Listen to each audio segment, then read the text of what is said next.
financial statement, budget for 2026-27.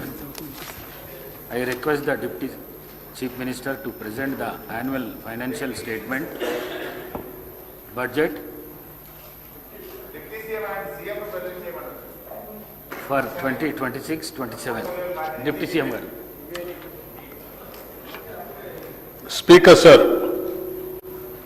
I beg to present the annual financial statement budget for 2026-27.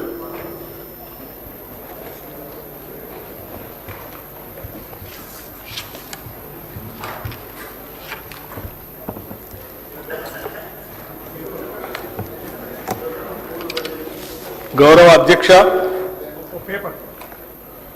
ప్రజల ప్రయోజనాలే పరమావధిగా రాష్ట్ర అభివృద్ధి ధ్యేయంగా సాగుతున్న ఈ ప్రజాప్రభుత్వంలో వరుసగా 4వసారి 2026-27 ఆర్థిక సంవత్సరానికి బడ్జెట్ను ప్రవేశపెట్టే అవకాశం నాకు కల్పించిన తెలంగాణ ప్రజానికానికి, ప్రభుత్వానికి, కాంగ్రెస్ నాయకత్వానికి హృదయపూర్వక కృతజ్ఞతలు తెలుపుకుంటున్నాను.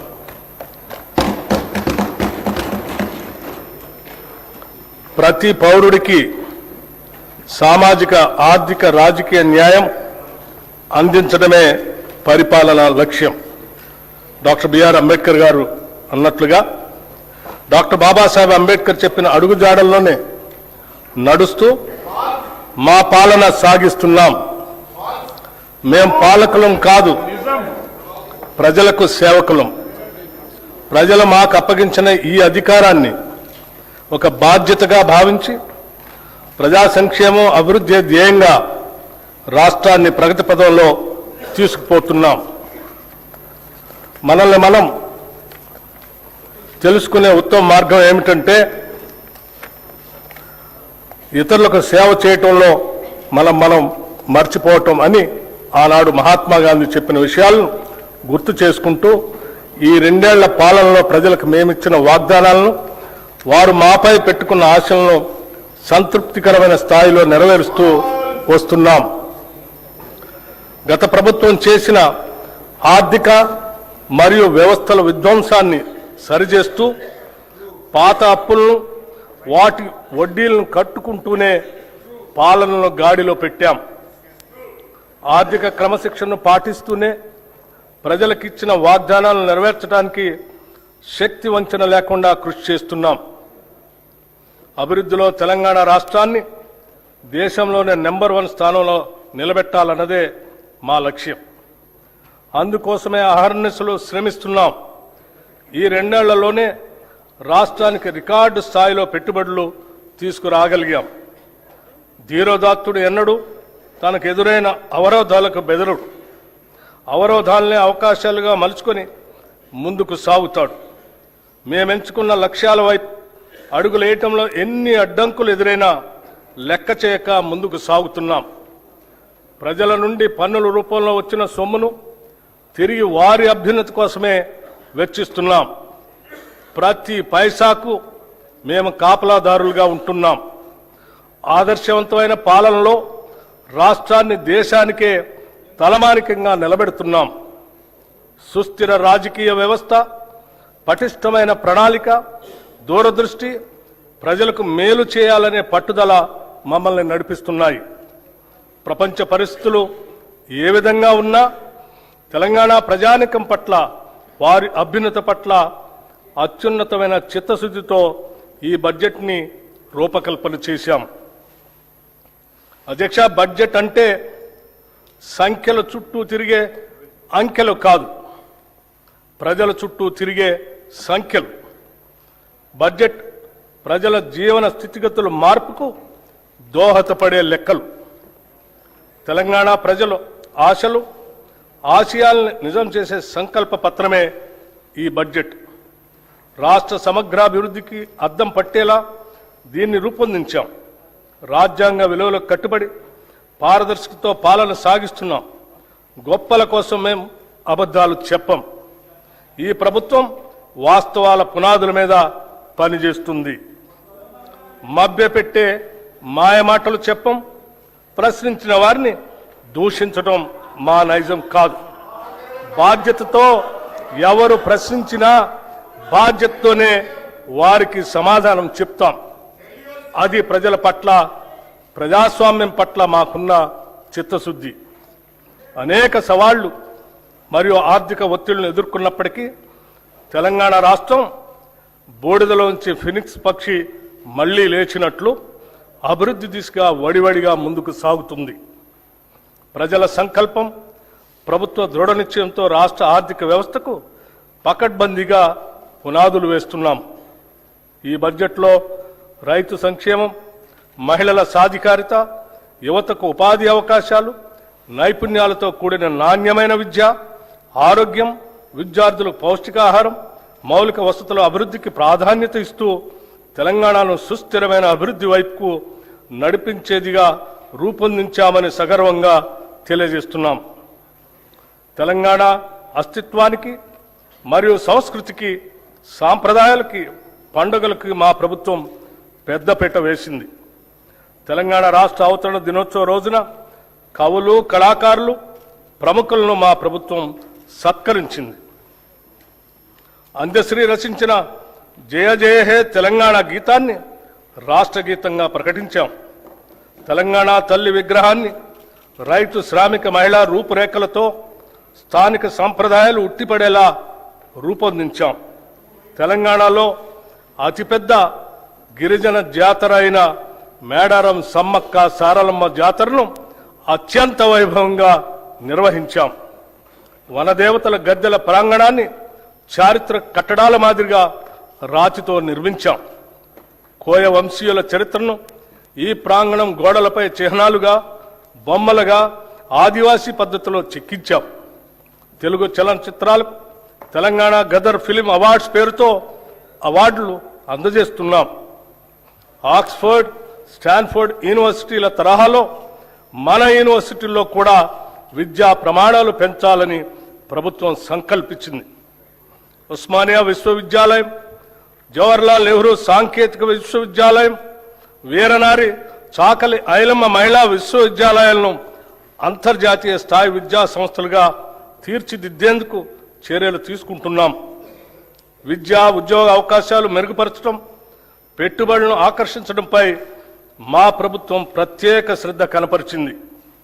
గౌరవ రాష్ట్ర ముఖ్యమంత్రి శ్రీ రేవంత్ రెడ్డి గారు మరియు గౌరవ మంత్రి శ్రీ దుద్దిళ్ల శ్రీధర్ బాబు గారు స్వయంగా జపాన్, సింగపూర్, దావోస్ పర్యటనకు వెళ్లి పారిశ్రామికవేత్తలతో సమావేశమై మెప్పించి ఒప్పించడం వల్ల గత 2 ఏళ్లలో లక్షల కోట్ల రూపాయలు పెట్టుబడుల్ని ఆకర్షించాం.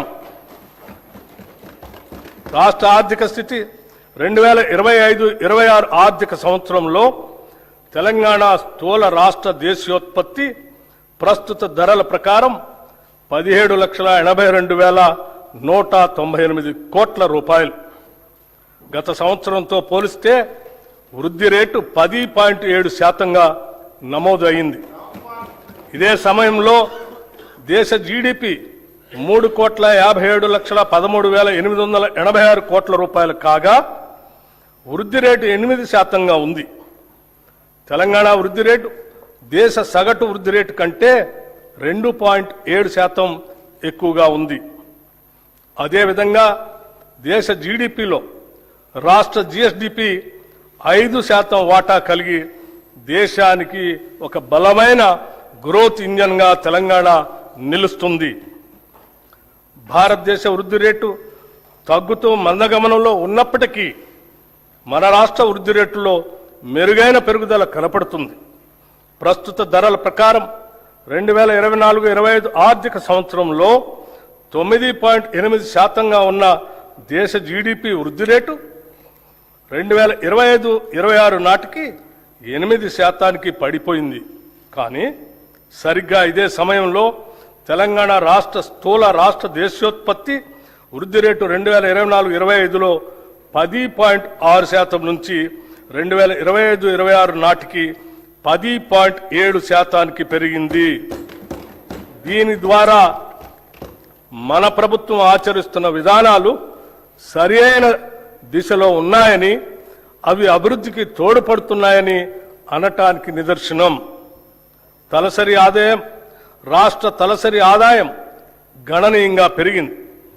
2025-26 ఆర్థిక సంవత్సరంలో ప్రస్తుత ధరల ప్రకారం రాష్ట్ర తలసరి ఆదాయం 4,18,931 రూపాయలు కాగా వృద్ధి రేటు 10.2%.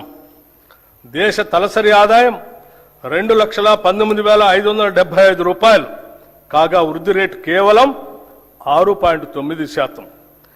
దేశ తలసరి ఆదాయంతో పోలిస్తే తెలంగాణ తలసరి ఆదాయం 1,99,356 రూపాయలు ఎక్కువ, అంటే 1.9 రెట్లు ఎక్కువగా ఉంది.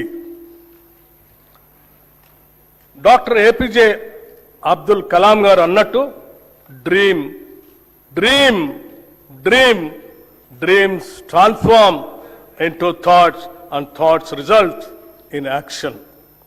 ప్రస్తుతం $200 బిలియన్ ఉన్న ఆర్థిక వ్యవస్థను 2034 నాటికి $1 ట్రిలియన్ ఆర్థిక వ్యవస్థగా, 2047 నాటికి $3 ట్రిలియన్ ఆర్థిక వ్యవస్థగా తీర్చిదిద్దే ఒక మహత్తర లక్ష్యాన్ని నిర్దేశించుకున్నాం. ఈ లక్ష్యాన్ని సాధించడం కోసం విభాగాల వారీగా ప్రత్యేక ప్రణాళికలను రూపొందిస్తున్నాం.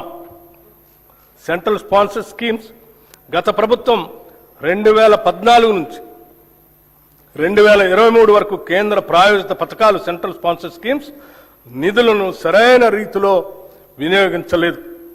కేంద్రం నుంచి మంజూరైన నిధులను కూడా ఆయా పథకాల అమలుకు ఖర్చు చేయకుండా ఇతర అవసరాలకు నిధులు దారి మళ్లించడం వల్ల కేంద్రం నుంచి రావాల్సిన తదుపరి వాయిదాలు నిలిచిపోయి తెలంగాణకు తీరని నష్టం జరిగింది.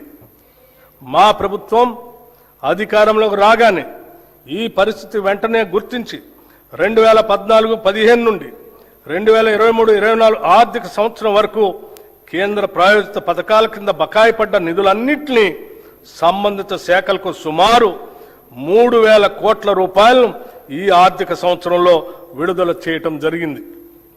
మన రాష్ట్ర అభివృద్ధి కోసం కోఆపరేటివ్ ఫెడరలిజం స్ఫూర్తితో కేంద్ర ప్రభుత్వంతో సత్సంబంధాలు కొనసాగిస్తూ 2021-22 సంవత్సరంలో రాష్ట్రానికి కేంద్ర ప్రాయోజిత పథకాల ద్వారా వచ్చిన నిధులు 4,826 కోట్ల రూపాయలు కాగా మా ప్రభుత్వం ఈ ఆర్థిక సంవత్సరం ఇప్పటిదాకా 7,072 కోట్ల రూపాయలను సాధించింది.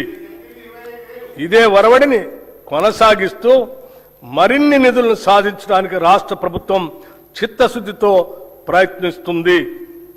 అధ్యక్ష, రుణ పునర్వ్యవస్థీకరణ ఏ రాష్ట్రానికైనా ఆర్థిక క్రమశిక్షణ అనేది అభివృద్ధికి మూలాధారం. రాబడికి మించి చేసే అప్పులు ఆ ఆర్థిక వ్యవస్థ మనుగడనే ప్రశ్నార్థకం చేస్తాయి. గత ప్రభుత్వ హయాంలో పరిమితులకు మించి చేసిన అప్పుల కారణంగా రాష్ట్ర ఆర్థిక వ్యవస్థపై తీవ్ర భారం పడింది. ఈ తప్పిదాన్ని సరిదిద్దేందుకు గత ప్రభుత్వం అధిక వడ్డీకి తెచ్చిన ₹25,612 కోట్ల రుణాలను తక్కువ వడ్డీకి పునర్వ్యవస్థీకరించింది అని చెప్పడానికి సంతోషిస్తున్నాం. అంతేకాకుండా రుణ చెల్లింపుల వ్యవధిని పెంచి అసలు చెల్లించాల్సిన కాలాన్ని 20 నుంచి 39 సంవత్సరాలకి పొడిగించింది. ఈ రుణ పునర్వ్యవస్థీకరణ ద్వారా 2025-26 నుండి 2031-32 దాకా చెల్లించాల్సిన 34,058 కోట్ల రూపాయల నుంచి 11,915 కోట్లకు తగ్గింది. దీని ద్వారా రాష్ట్రానికి 22,142 కోట్ల రూపాయలు క్యాష్ అవుట్ఫ్లో తగ్గి నగదు వెసులుబాటు కలిగింది. గతంలో టీయూఎఫ్ఐడిసి సంస్థ 10.2% వడ్డీతో తీసుకున్న 172.02 కోట్లు, తెలంగాణ రోడ్డు డెవలప్మెంట్ కార్పొరేషన్ 9.7% వడ్డీతో తీసుకున్న 2,204.06 కోట్ల రూపాయల రుణాలను 8.6% వడ్డీకి రీస్ట్రక్చర్ చేసుకున్నాము. దీని ద్వారా మొత్తంగా ఈ ఆర్థిక సంవత్సరంలో సుమారు 27,988 కోట్ల అధిక వడ్డీ రుణాలను తక్కువ వడ్డీకి మార్చుకున్నాం. 16వ ఆర్థిక సంఘం కేంద్రానికి పన్నుల రూపంలో మనం ఏటా వేల కోట్ల రూపాయల ఆదాయం సమకూరుస్తుంటే తిరిగి కేంద్ర పన్నుల పంపకాల ద్వారా మనకు ఇస్తున్నది మనం కట్టే ప్రతి రూపాయలో సగటున 42 పైసలే. జనాభా నియంత్రణ పాటిస్తూ సొంత రాబడి పెంచుకుంటూ దేశ ఆర్థిక వ్యవస్థ వెన్నుముకగా నిలుస్తున్న రాష్ట్రాలకు ఈ పంపకం ద్వారా తీవ్ర అన్యాయం జరుగుతూ వస్తుంది. ఈ చారిత్రక లోపాన్ని సరిదిద్దేందుకు మన ప్రభుత్వం 16వ ఆర్థిక సంఘం ముందు బలమైన వాదనను వినిపించింది. తద్వారా కేంద్ర పన్నుల పంపకం ఫార్ములాలో కేవలం జనాభా ఆదాయ వ్యత్యాసాల లాంటి అంశాలనే కాకుండా రాష్ట్ర జీఎస్డిపిని కూడా ఒక కీలక కొలమానంగా పరిగణలోకి తీసుకునేలా మెప్పించి ఒప్పించడంలో మన ప్రభుత్వం విజయం సాధించింది. దీని ద్వారా తెలంగాణ వాటాను 2.102% నుండి 2.174% పెంచటం జరిగింది. తెలంగాణ రాష్ట్రాన్ని దేశంలోనే భవిష్యత్ ఆర్థిక శక్తిగా అభివృద్ధి చేయాలనే లక్ష్యంతో తెలంగాణ రైజింగ్ గ్లోబల్ సమ్మిట్ 2025ను డిసెంబర్ 8-9 తేదీల్లో హైదరాబాద్లోని భారత్ ఫ్యూచర్ సిటీలో విజయవంతంగా నిర్వహించాం. ప్రధాన రంగాలలో ప్రపంచ స్థాయి పెట్టుబడులను ఆకర్షించడానికి ఈ సమ్మిట్ ఒక ముఖ్య వేదికగా నిలిచింది. ప్రపంచవ్యాప్తంగా సుమారు 2000 మంది అంతర్జాతీయ ప్రతినిధులు, పెట్టుబడిదారులు, విధాన రూపకర్తలు, ఆర్థిక నిపుణులు, సాంకేతిక రంగ నిపుణులు ఈ సమ్మిట్లో పాల్గొన్నారు. ఈ సమ్మిట్లో నోబెల్ బహుమతి గ్రహీతలు ఆర్థికవేత్త శ్రీ అభిజిత్ బెనర్జీ, సామాజికవేత్త శ్రీ కైలాష్ సత్యార్థి, ఆర్బీఐ మాజీ గవర్నర్లు శ్రీ దువ్వూరి సుబ్బారావు, శ్రీ రఘురామ రాజన్, ఆర్థికవేత్త శ్రీ అరవింద్ సుబ్రహ్మణ్యన్, యునైటెడ్ కింగ్డమ్ మాజీ ప్రధాని Shri Tony Blair, World Economic Forum ప్రతినిధి శ్రీ జెర్మీ జగ్గన్స్ వంటి ప్రముఖులు పాల్గొన్నారు. అదేవిధంగా పరిశ్రమల రంగం నుంచి శ్రీ శంతన్ నారాయణ్, శ్రీ ఆనంద్ మహేంద్ర, శ్రీ ప్రేమ్ వాట్సా, శ్రీ ఎరిక్ స్వైడర్ వంటి ప్రముఖ పారిశ్రామికవేత్తలు కూడా పాల్గొన్నారు. ఈ సమ్మిట్ సందర్భంగా తెలంగాణ రైజింగ్ విజన్ 2047 పత్రాన్ని అధికారికంగా విడుదల చేయటం జరిగింది. ఈ విజన్ పత్రం క్యూర్, ప్యూర్, రేర్ అనే 3 ప్రాంతాల ఆధారంగా సమతుల్య సుస్థిర అభివృద్ధి సాధించడానికి రాష్ట్ర దీర్ఘకాలిక అభివృద్ధి వ్యూహాన్ని ప్రతిపాదించింది. సమ్మిట్ సందర్భంగా దాదాపు 100 పైబడి ఎంఓయూలు కుదుర్చుకున్నాం. వీటి ద్వారా సుమారు 5,75,000 కోట్ల రూపాయలు పెట్టుబడులు పెట్టడానికి పెట్టుబడిదారులు తమ ఆసక్తిని వ్యక్తపరిచారు. హైదరాబాద్లో సాఫ్రన్ సిఎఫ్ఎం అంతర్జాతీయ ఏరోక్రాఫ్ట్ ఇంజిన్ యొక్క మెయింటెనెన్స్, రిపేర్ మరియు ఓవరాల్ ఎంఆర్ఓ సదుపాయ కేంద్రాన్ని ప్రారంభించడం ఒక చారిత్రాత్మక ప్రభుత్వ విజయం. గౌరవ ముఖ్యమంత్రి శ్రీ రేవంత్ రెడ్డి గారు దావోస్లో next gen life sciences policy 2026-2030ను ఆవిష్కరించారు. ఈ పాలసీ లక్ష్యం 2030 నాటికి ఆర్టిఫిషియల్ ఇంటెలిజెన్స్ పరిశోధనాభివృద్ధి మరియు ఆధునిక తయారీ రంగాల్లో తెలంగాణను ప్రపంచంలో మొదటి 5 లైఫ్ క్లస్టర్లలో ఒకటిగా నిలపటం. ఈ రంగంలో ఇప్పటిదాకా 73,360 కోట్ల పెట్టుబడుల్ని ఆకర్షించాము. దీనివల్ల 1,00,000 మందికి ప్రత్యక్షంగా మరియు 2,50,000 మందికి పరోక్షంగా ఉద్యోగాలు సృష్టించబడతాయి. సింగపూర్కు చెందిన ఏజీఐడిసి, వియత్నాంకు చెందిన వెన్ గ్రూప్, జేసీకి ఇన్ఫ్రా ప్రాజెక్ట్స్ లిమిటెడ్ సంస్థల నుంచి మొత్తం 1,03,500 కోట్ల రూపాయల పెట్టుబడులు వస్తాయి. ప్రణాళికాబద్ధంగా అభివృద్ధి సాధించడానికి, ఈ అభివృద్ధికి ప్రజలను వారసులను చేస్తూ ముందుకు సాగటానికి అంతర్జాతీయ స్థాయిలో ఎక్కడా లేని విధంగా క్యూర్, ప్యూర్, రేర్ అనే 3 ప్రధాన ప్రాంతాలుగా గుర్తించాం. క్యూర్లో సేవా రంగానికి, ప్యూర్లో ఉత్పాదక రంగానికి, రేర్లో వ్యవసాయ మరియు వ్యవసాయ అనుబంధ రంగాలకు ప్రాధాన్యత ఇస్తూ రాష్ట్రాన్ని అభివృద్ధి చేస్తున్నాం. Hyderabad outer ring road ORR లోపల క్యూర్ ప్రాంతంలో technology, artificial intelligence, global capability సెంటర్లు, పరిశోధన, అభివృద్ధి, స్టార్టప్, ఫైనాన్షియల్ సర్వీసెస్ సంస్థలు మరియు ఇతర సర్వీస్ సెక్టార్లను అధిక విలువైన సేవల కేంద్రంగా అభివృద్ధి చేయాలని నిర్ణయించాం. తెలంగాణలో పట్టణ జనాభా 2031 నాటికి 53.8% చేరుకునే అవకాశం ఉంది. ఈ నేపథ్యంలో క్యూర్ ప్రాంత పరిధిని కాలుష్య రహితంగా నెట్ జీరో మార్చేందుకు కావలసిన అన్ని చర్యలు తీసుకుంటున్నాం.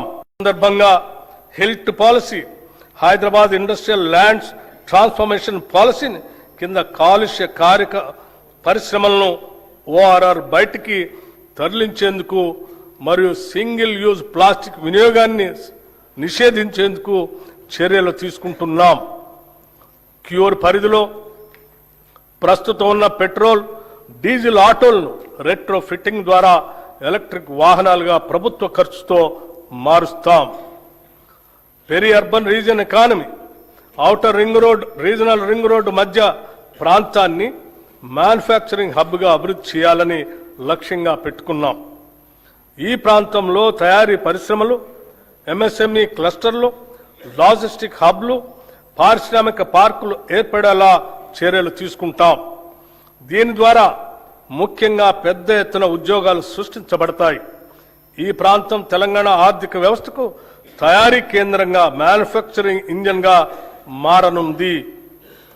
రీజనల్ రింగ్ రోడ్ అవతల ఉన్న ప్రాంతాలను వ్యవసాయ వాల్యూ యాడెడ్ ఆర్థిక వ్యవస్థగా ఏర్పాటు చేస్తున్నాం.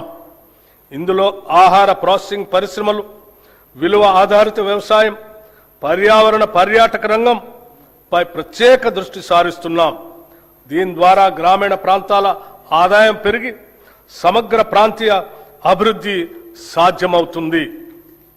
హైదరాబాద్ అభివృద్ధికి ప్రభుత్వం పలు చర్యలు తీసుకుంటుంది.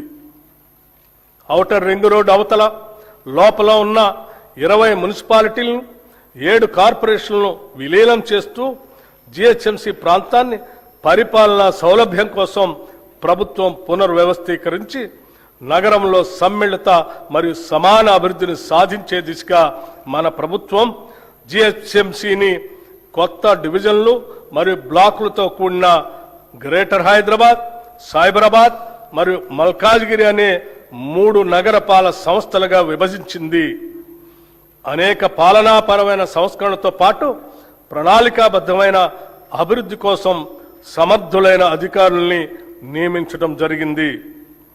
ఈ పునర్వ్యవస్థీకరణ ద్వారా పరిపాలనా వికేంద్రీకరణ, స్థానిక స్థాయిలో జవాబుదారీతనం పెంపు, మౌలిక సదుపాయాల అభివృద్ధి మరియు పౌరులకు వేగవంతమైన సేవలు అందుబాటులోకి రానున్నాయి. ఈ 3 మున్సిపల్ కార్పొరేషన్లతో పాటు హైదరాబాద్ మెట్రోపాలిటన్ వాటర్ సంస్థ, హైడ్రా వంటి సంస్థలన్నింటినీ సమన్వయపరిచే ఒక సంస్థను ఏర్పాటు చేయడానికి తగిన చట్ట సవరణ చేయాలని నిర్ణయించాం. ప్రపంచవ్యాప్తంగా అతివేగంగా అభివృద్ధి చెందుతున్న గ్లోబల్ సిటీల జాబితాలో ఇప్పటిదాకా మన దేశంలో ఢిల్లీ, ముంబై వంటి పట్టణాలు మాత్రమే టాప్ 10 లిస్టులో ఉన్నాయి. ఇప్పుడు హైదరాబాద్ కూడా ఆ జాబితాలో చేరబోతున్నది. పోలీస్ కమిషనరేట్ పునర్వ్యవస్థీకరణ గురించి హైదరాబాద్ మహానగర ప్రాంతంలోని పోలీస్ వ్యవస్థ సామర్థ్యాన్ని బలోపేతం చేయటం కోసం ఈ ప్రాంత పోలీస్ వ్యవస్థ పరిధిని హైదరాబాద్, సైబరాబాద్, మల్కాజ్గిరి, ఫ్యూచర్ సిటీ అనే 4 కమిషనరేట్లుగా పునర్వ్యవస్థీకరించాము. హైదరాబాద్ గొప్ప చారిత్రక నగరంగా ప్రపంచవ్యాప్త గుర్తింపు కలిగి ఉంది. ఆనాటి కుతుబ్ షాహీల నుండి నిజాం పాలకుల వరకు ఆధునిక కాలంలో హైటెక్ City, Outer ring Road, Shamshabad విమానాశ్రయం వంటి అద్భుతాలతో ఈ నగరం నిరంతరం అభివృద్ధి చెందుతూనే ఉంది. నేడు గౌరవ ముఖ్యమంత్రి శ్రీ రేవంత్ రెడ్డి గారి దార్శనిక నాయకత్వంలో తెలంగాణ మరో చారిత్రాత్మక అడుగు వేస్తుంది. అదే 30,000 ఎకరాల్లో ఏర్పాటు చేసిన భారత్ ఫ్యూచర్ సిటీ.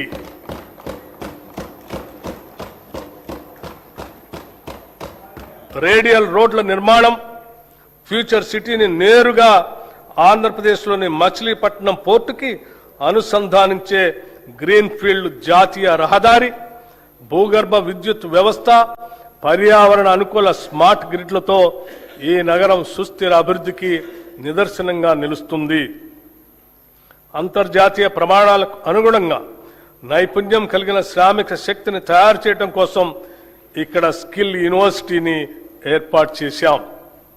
ఈ ఫ్యూచర్ సిటీ నిర్మాణం పూర్తి చేసుకుంటే ఈ నగరం అంతర్జాతీయ నగరాల సరసన నిలిచి అంతర్జాతీయ పర్యాటక కేంద్రంగా మారుతుంది.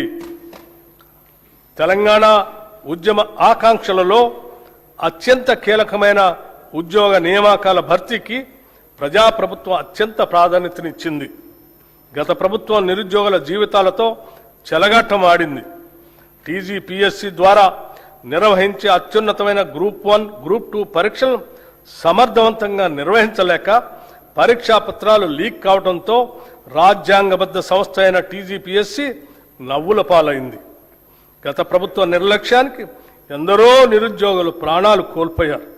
ఈ ప్రభుత్వం అధికారంలోకి రాగానే యూపీఎస్సీ స్థాయిలో టీజీపీఎస్సీని పునర్వ్యవస్థీకరించి నిరుద్యోగుల ఆకాంక్షలను గుర్తించి ఇప్పటి వరకు 67,763 మంది నిరుద్యోగులకు నియామక పత్రాల్ని అందించడం జరిగింది.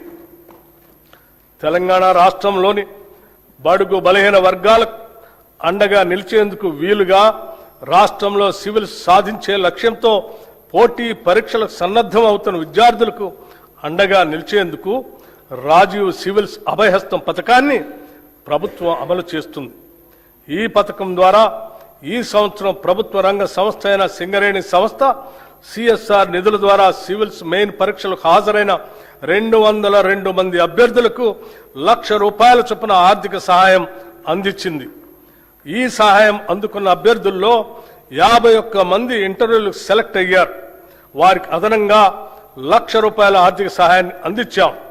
వారిలో 20 మంది యూపీఎస్సీ సివిల్ సర్వీసెస్ ఫలితాల్లో మంచి ర్యాంకులు సాధించి తెలంగాణ రాష్ట్ర యువత తమ సత్తాను చాటి చెప్పారు.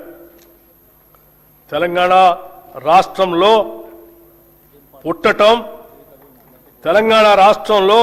పుట్టటం ఇక్కడ జీవించటం ఒక వరం అనే విధంగా ప్రభుత్వం చర్యలు తీసుకుంటున్నది, సౌకర్యాలు కల్పిస్తున్నది. ఈ ప్రభుత్వం రాష్ట్రంలోని ప్రతి కుటుంబానికి భద్రత కల్పిస్తుంది. ఒక కుటుంబంలో ఆదాయం తెచ్చే వ్యక్తి దురదృష్టవశాత్తు అకస్మాత్తుగా దూరమైతే ఆ కుటుంబం పడే మానసిక వేదన ఒకటైతే వాళ్ళు ఎదుర్కొనే ఆర్థిక విపత్తు మరొకటి. ఒక్క సంఘటనతో ఆ కుటుంబం రోడ్డున పడుతుంది. ఆ భయం, ఆ అభద్రతా భావం ఏ ఒక్క తెలంగాణ బిడ్డకు ఉండకూడదన్నదే మా ప్రభుత్వ సంకల్పం. ప్రపంచంలోని ఏ అభివృద్ధి చెందిన దేశానికి సాధ్యం కాని రీతిలో కని విని ఎరుగని ఒక మహత్తర జీవిత బీమా పథకానికి ఈ బడ్జెట్లో శ్రీకారం చుడుతున్నాం. సామాజిక అంతరాలతో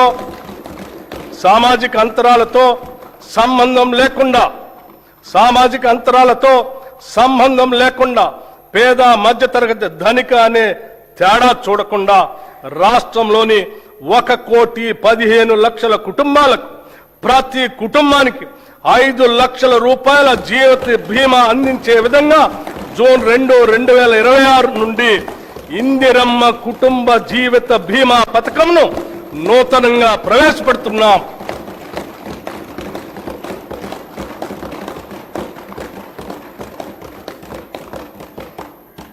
ప్రజల సమస్యలను త్వరితగతిన పరిష్కరించేందుకు, పరిపాలనలో పారదర్శకత, బాధ్యతను పెంపొందించేందుకు ఏర్పాటు చేసిన ప్రజావాణి కార్యక్రమం విజయవంతంగా కొనసాగుతుంది.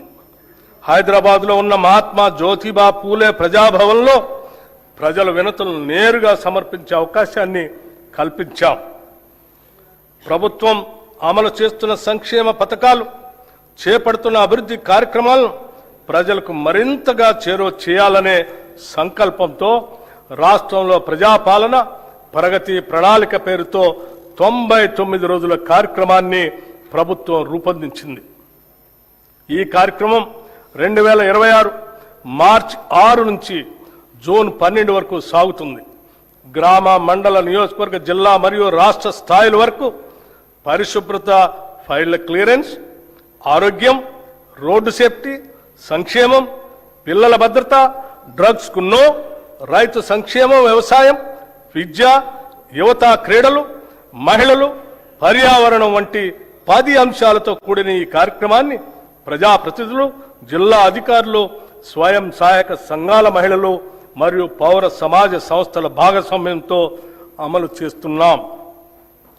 గత ప్రభుత్వం అట్టహాసంగా తెచ్చిన ధరణితో రైతులు అలివికాని కష్టాలు ఎదుర్కొన్నారు. ఈ భూ సమస్యలకు శాశ్వత పరిష్కారం కోసం ప్రభుత్వం తెలంగాణ భూభారతి చట్టం 2025ను అమలు చేసింది. ఈ చట్టం ద్వారా ప్రత్యేకమైన భూధార్ భూమి గుర్తింపు వ్యవస్థతో పాటు ఆర్టిఫిషియల్ ఇంటెలిజెన్స్ ఆధారిత భూమిత్ర చాట్ బాట్ ను కూడా ప్రవేశపెట్టింది. గ్రామ స్థాయిలో భూ పరిపాలన బలోపేతం చేయడానికి 5010 గ్రామ పాలనా అధికారులతో సహా 8900 మంది సిబ్బందిని నియమించాం. అదనంగా 5520 లైసెన్స్డ్ సర్వేయర్లు తమ సేవలను అందిస్తున్నారు. ఈ సంవత్సరం 3,76,000 కొత్త పట్టాదారు పాస్ బుక్స్ జారీ చేయబడ్డాయి. భూభారతి చట్టం అమలులో భాగంగా రిజిస్ట్రేషన్, రెవెన్యూ, సర్వే సేవలను ఒకే వేదికపై తీసుకుని వచ్చాం. దీంతో రైతుల సమస్యలకు త్వరిత పరిష్కారం అందించే అవకాశం కలిగింది. పార్లమెంట్, అసెంబ్లీ, నియోజకవర్గాల పునర్విభజన, పంచాయతీలు, పట్టణ స్థానిక సంస్థల ఏర్పాట్లు, రిజర్వేషన్ల అమలు వంటి ప్రజాస్వామ్య ప్రక్రియలకు మూలాధారమైన జనగణనను డిజిటల్ విధానంలో నిర్వహించేందుకు ఏర్పాట్లు ముమ్మరంగా సాగుతున్నాయి. తెలంగాణ రాష్ట్రం ఏర్పడిన తర్వాత జరుగుతున్న మొట్టమొదటి జనగణన ఇది. దీనిలో స్వీయ నమోదు, సెల్ఫ్ ఎన్యూమరేషన్ విధానం, కులగణన అంశం ఉన్నాయి. మొదటి దశ జనగణన 2026 మే 11 నుండి జూన్ 9 వరకు నిర్వహించబడుతుంది. సెల్ఫ్ ఎన్యూమరేషన్ ప్రక్రియ 2026 ఏప్రిల్ 26 నుండి మే 10 వరకు కొనసాగుతుంది. రెండవ దశ దేశవ్యాప్తంగా 2027 ఫిబ్రవరి 9 నుండి ఫిబ్రవరి 28 వరకు నిర్వహిస్తారు. తదుపరి మార్చి 1, 2027 తేదీని రిఫరెన్స్ డేట్గా తీసుకుంటారు.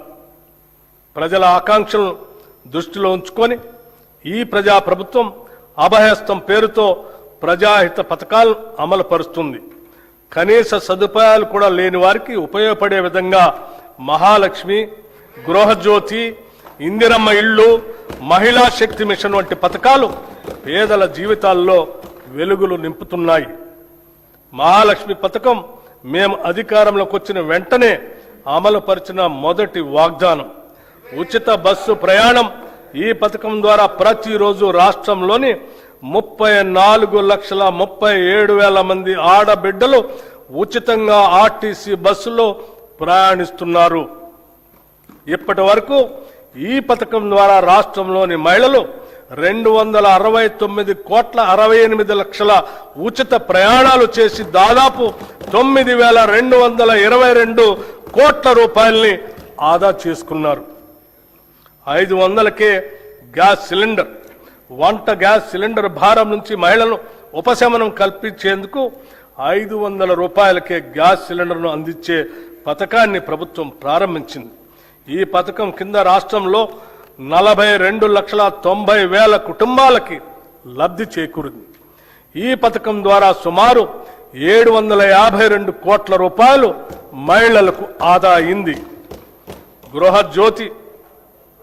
గృహజ్యోతి పథకం ద్వారా సుమారు 53,09,000 పేద మధ్యతరగతి కుటుంబాలకి 200 యూనిట్ల వరకు ఉచిత కరెంటు అందిస్తున్నాం.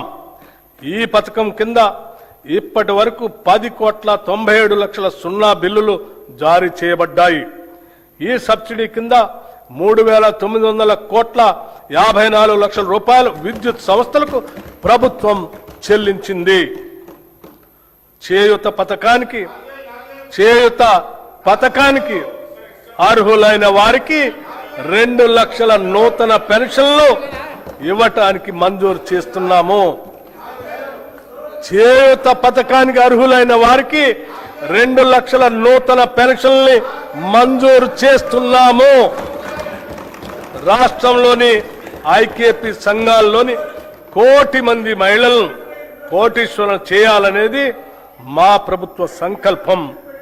అందుకోసం 5 సంవత్సరాల్లో 1,00,000 కోట్ల రూపాయల మేరకు బ్యాంకు ద్వారా రుణాలను ఇప్పించే ప్రయత్నం చేస్తున్నాం. దీనిలో భాగంగా ఇప్పటికే 57,938 కోట్ల రూపాయల రుణం ఇప్పించడం జరిగింది. వడ్డీ లేని రుణాల పథకం కింద 2023 డిసెంబర్ నుండి ఈనాటి వరకు పట్టణ గ్రామీణ సెల్ఫ్ హెల్ప్ గ్రూప్స్ కి 1,329 కోట్ల వడ్డీ రాయితీని విడుదల చేయటం జరిగింది. రాష్ట్రంలో 67 లక్షల మహిళలతో ఐకేపీ బలమైన స్వయం సహాయక సంఘాల నెట్వర్క్ గా ఏర్పడింది. మహిళా సంఘాలతో శిల్పారామంలో 106 స్టాళ్లతో ఇందిరా మహిళా శక్తి బజార్ ఏర్పాటు చేశాం. ఈ సముదాయం యొక్క ఉత్పత్తులు 7,68 లక్షలకి చేరాయి. సెల్ఫ్ హెల్ప్ గ్రూప్స్ ద్వారా 600 బస్సులను కొనుగోలు చేసి టీజీఎస్ఆర్టీసీకి అద్దెకి ఇవ్వటానికి ప్రభుత్వం నిర్ణయించి మొదటి దశలో 177,84 లక్షల రూపాయలతో 494 బస్సుల్ని కొనుగోలు చేసింది. నారాయణపేట మరియు సంగారెడ్డిలో 2 పెట్రోల్ బంకులు ఏర్పాటు చేశాం. 28 పెట్రోల్ బంకుల ఏర్పాటు పురోగతిలో ఉన్నాయి. మహిళా సాధికారతను మరింత బలోపేతం చేయడానికి ఇప్పటికే ఉన్న 10 జిల్లాలకు అదనంగా 22 జిల్లాల్లో ఇందిరా మహిళా శక్తి భవనాలు ఏర్పాటు చేస్తున్నాము. మారుమూల ప్రాంతాల్లో ఉన్న షెడ్యూల్డ్ తెగల వారికి 12,600 కోట్ల రూపాయల బడ్జెట్తో ఇందిరా సవర గిరి జల వికాసం పథకం ద్వారా 100% సబ్సిడీతో సోలార్ పంప్ సెట్లు అందించి వారి పురోగతికి ఇదోతికంగా తోడ్పడతాం. 6 లక్షల ఎకరాల పోడు భూముల్లో అటవీ ఉత్పత్తులకు సంబంధించిన తోటల పెంపకాన్ని ప్రోత్సహించి 2,10,000 గిరిజన రైతులకు ఈ సౌకర్యం అందిస్తాము. ఈ పథకాన్ని ఇప్పటికే అచ్చంపేటలో పైలట్ ప్రాజెక్టుగా ప్రారంభించాము. దీని విధి విధానాలు అధ్యయనం చేసి రాష్ట్ర వ్యాప్తంగా అమలు చేస్తాం. దేశానికి అన్నం పెడుతున్న రైతు సంక్షేమమే ప్రథమ ప్రాధాన్యతగా మేము భావిస్తున్నాం. రైతులకు ప్రభుత్వం ఇస్తున్న ప్రోత్సాహంతో వ్యవసాయ దిగుబడుల్లో తెలంగాణ రాష్ట్రం దేశంలోనే మొదటి స్థానంలో నిలిచింది.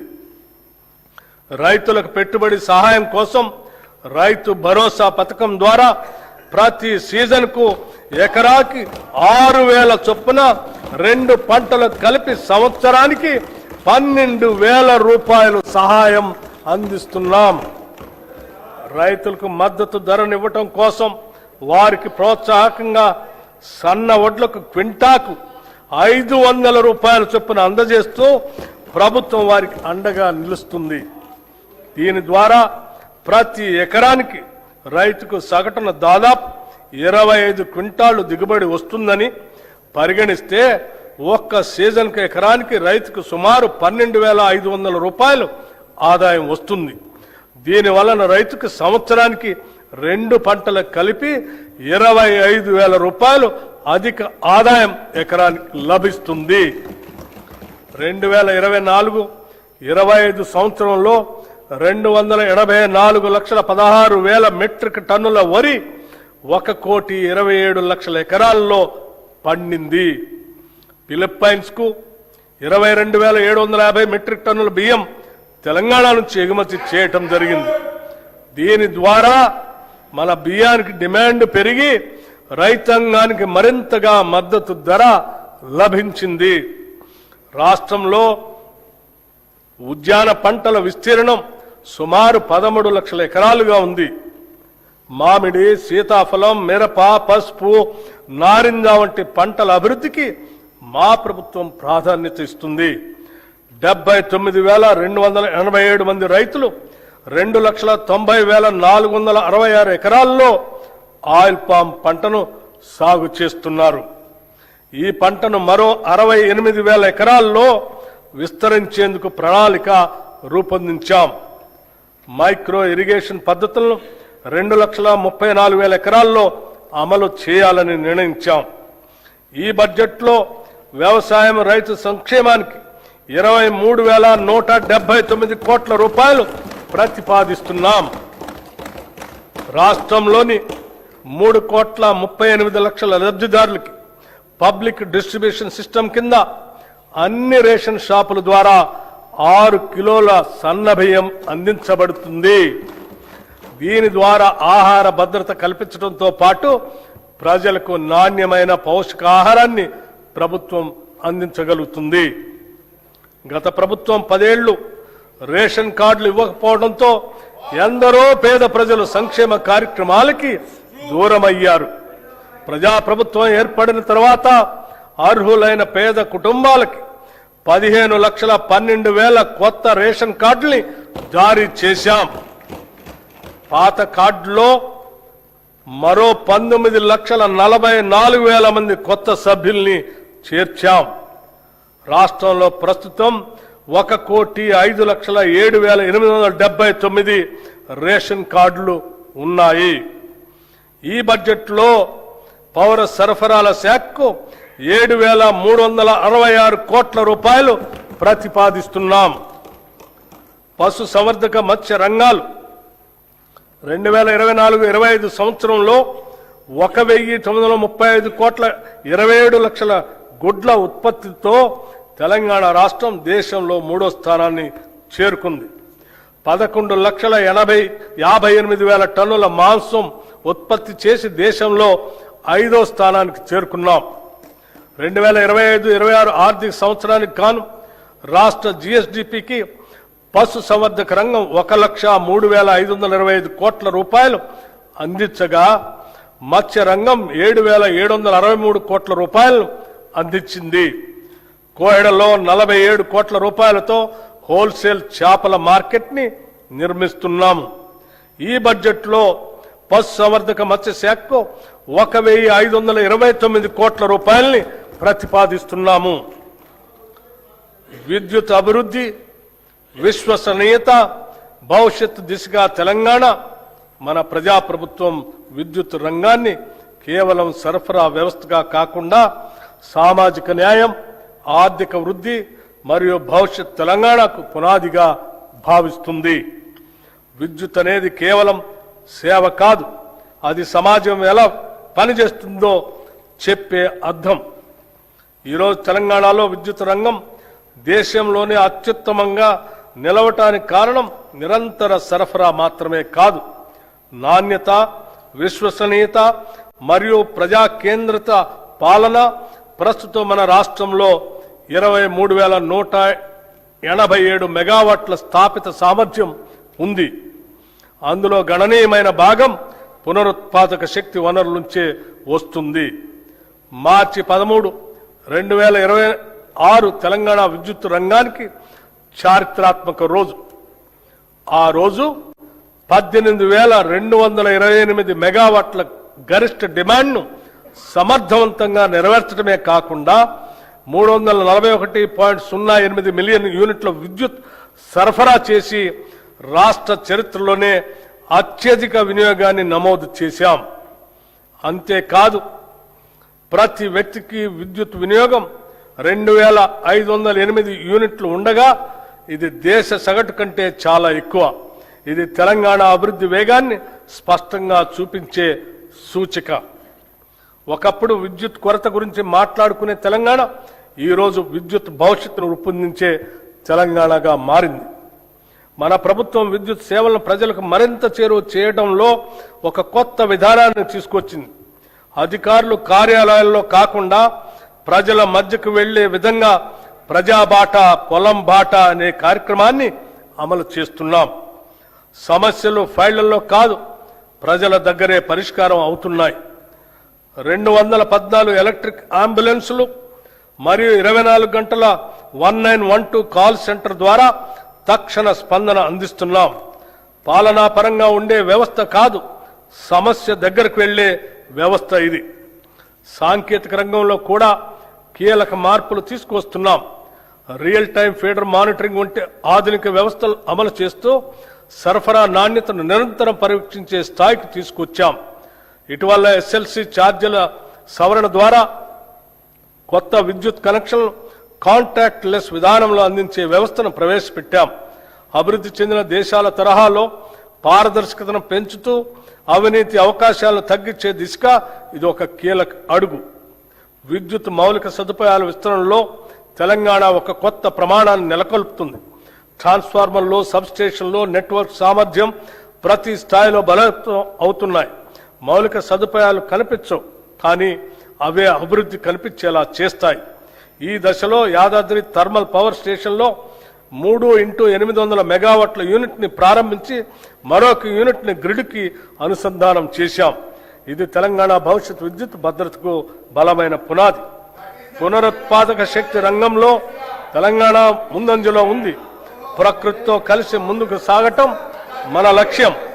సౌర ప్రాజెక్టులు, సోలార్ విలేజ్లు, రూఫ్ టాప్ విస్తరణ మాత్రమే కాదు, పీఎం కుసుమ్ పథకం ద్వారా రైతులను విద్యుత్ వినియోగదారులుగా కాకుండా విద్యుత్ ఉత్పత్తిదారులుగా మార్చే దిశగా అడుగులు వేస్తున్నాం. ఇది రైతును వ్యవసాయకర్తగా మాత్రమే కాకుండా శక్తి రంగంలో భాగస్వామిగా నిలబడుతుంది. ఇప్పుడు శక్తి రంగం భవిష్యత్తు గురించి మాట్లాడాల్సిన సమయం వచ్చింది. శక్తిని ఉత్పత్తి చేయడం ఒక దశ, దాన్ని నిల్వ చేసి సమర్థవంతంగా వినియోగించడం భవిష్యత్తు. ఈ దశగా మహేశ్వరం మరియు చౌటప్పల్లో 1500 megawatts hour battery energy storage వ్యవస్థలను ఏర్పాటు చేస్తున్నాం. అలాగే టీజీ జెన్కో హైడల్ ఉత్పత్తిలో రికార్డు సాధించే లక్ష్యాన్ని దాదాపు రెట్టింపు చేసింది. ఈ సందర్భంగా సింగరేణి కాలేజ్ కంపెనీ లిమిటెడ్ సంస్థ చేసిన సేవలను కూడా మనం గుర్తు చేసుకోవాలి. రాష్ట్ర విద్యుత్ ఉత్పత్తి, ప్రసారం, పంపిణీ వ్యవస్థకు అవసరమైన బొగ్గు సరఫరాలో ఈ సంస్థ కీలక పాత్ర పోషిస్తుంది. అదేవిధంగా జైపూర్ థర్మల్ ప్లాంట్ ద్వారా విద్యుత్ ఉత్పత్తిలో కూడా ఈ సంస్థ తన వంతు పాత్రను పోషిస్తుంది. తెలంగాణ శక్తి రంగం నిరంతరంగా ముందుకు సాగటానికి ఈ సంస్థ అందిస్తున్న సహకారం ఒక బలమైన పునాది. తెలంగాణ రైజింగ్ గ్లోబల్ సమ్మిట్ సందర్భంగా టీజీ జెన్కో ద్వారా 11,460 మెగావాట్ల పంప్ స్టోరేజ్ మరియు ఇతర ప్రాజెక్టులకు 95,150 కోట్ల పెట్టుబడుల్ని ఆకర్షించాం. అదే సమయంలో రెడ్కో ద్వారా 1,23,350 కోట్ల పెట్టుబడులతో 12 ఒప్పందాలు కుదుర్చుకొని రాష్ట్రాన్ని గ్రీన్ ఎనర్జీ కేంద్రంగా తీర్చిదిద్దే దిశగా అడుగులు వేస్తున్నాం. ఇవి కేవలం పెట్టుబడులే కాదు, భవిష్యత్ తెలంగాణ శక్తి నిర్మాణానికి పునాదులు. పట్టణాభివృద్ధిలో కూడా తెలంగాణ కీలక పాత్ర పోషిస్తుంది. హైదరాబాద్ భూగర్భ కేబులింగ్ పనులు చేపడుతూ నగరాన్ని మరింత సురక్షితంగా, ఆధునికంగా మార్చుతున్నాం. రాష్ట్రంలో ఇప్పటికే 1036 ఎలక్ట్రిక్ వాహన్ ఛార్జింగ్ స్టేషన్లు ఏర్పాటు చేసి పర్యావరణ రహిత రవాణా వైపు తెలంగాణ వేగంగా ముందుకు పోతుంది. తెలంగాణ రైజింగ్ దృష్టిలో భాగంగా క్యూర్ ప్రాంతాల్లో గ్రీన్ మొబిలిటీని మరింత విస్తరించే దిశగా కూడా క్రమబద్ధమైన చర్యలు తీసుకుంటున్నాం. మన ప్రభుత్వం విద్యుత్ రంగాన్ని సామాజిక న్యాయ సాధనంగా కూడా ఉపయోగిస్తుంది. గృహజ్యోతి పథకం ద్వారా 53 లక్షలకు పైగా కుటుంబాలు లబ్ధి పొందుతున్నాయి. దీనికి భారీగా బడ్జెట్ మద్దతు అందిస్తూ డిస్కమ్లకు ప్రభుత్వం ప్రజల తరపున భారం భరిస్తుంది. విద్యా సంస్థలకు ఉచిత విద్యుత్, వ్యవసాయ సబ్సిడీ ఇవన్నీ కలిపి ఒక స్పష్టమైన సందేశం ఇస్తున్నాయి. రైతుకిచ్చే విద్యుత్ ఖర్చు కాదు, ఇది భవిష్యత్తుకు పెట్టుబడి. రైతు డిస్కమ్ ఏర్పాటు ద్వారా వ్యవసాయానికి మరింత కేంద్రీకృత మరియు నాణ్యమైన సేవలు అందించే దిశగా ముందుకు సాగుతున్నాం. చీకటి పోవటం అంటే కేవలం వెలుగు రావటం కాదు, ప్రజల్లో నమ్మకం పెరగటం. మన లక్ష్యం స్పష్టంగా ఉంది. ప్రతి ఇంటికి విద్యుత్, ప్రతి రైతుకి భరోసా, ప్రతి పరిశ్రమకు శక్తి, ప్రతి పౌరునికి నాణ్యమైన సేవ. విద్యుత్ సరఫరా చేయటం మన బాధ్యత. భవిష్యత్ తెలంగాణను శక్తివంతం చేయటం మన సంకల్పం. ఈ బడ్జెట్లో విద్యుత్ శాఖకు 21,285 కోట్ల రూపాయలు ప్రతిపాదిస్తున్నాం. మహాత్మా జ్యోతిరావు పూలే గారు చెప్పినట్లు చదువు లేకపోతే జ్ఞానం రాదు, జ్ఞానం లేకపోతే నైతిక విలువలు ఉండవు, నైతిక విలువలు లేకపోతే అభివృద్ధి సాధ్యం కాదు. సమాజంలోని అట్టడుగు వర్గాలకు చదువు ఒక్కటే ఉంటే ఇవన్నీ లభిస్తాయి. నిజమైన విద్య సాధికారతనిస్తుంది. యంగ్ ఇండియా ఇంటిగ్రేటెడ్ రెసిడెన్షియల్ పాఠశాల ఏ దేశ భవిష్యత్తు అయినా విద్యతోనే నిర్మితమవుతుంది. ఈ సత్యాన్ని గుర్తించిన ప్రభుత్వం విద్యారంగంలో చారిత్రాత్మక మార్పులు తీసుకొచ్చే దిశగా అడుగులు వేస్తుంది. నాణ్యమైన నైపుణ్యం కలిగిన విద్యను అందించాలనే సంకల్పంతో అన్ని అసెంబ్లీ నియోజకవర్గాల్లో యంగ్ ఇండియా ఇంటిగ్రేటెడ్ రెసిడెన్షియల్ పాఠశాలని మంజూరు చేయాలని నిర్ణయించాం.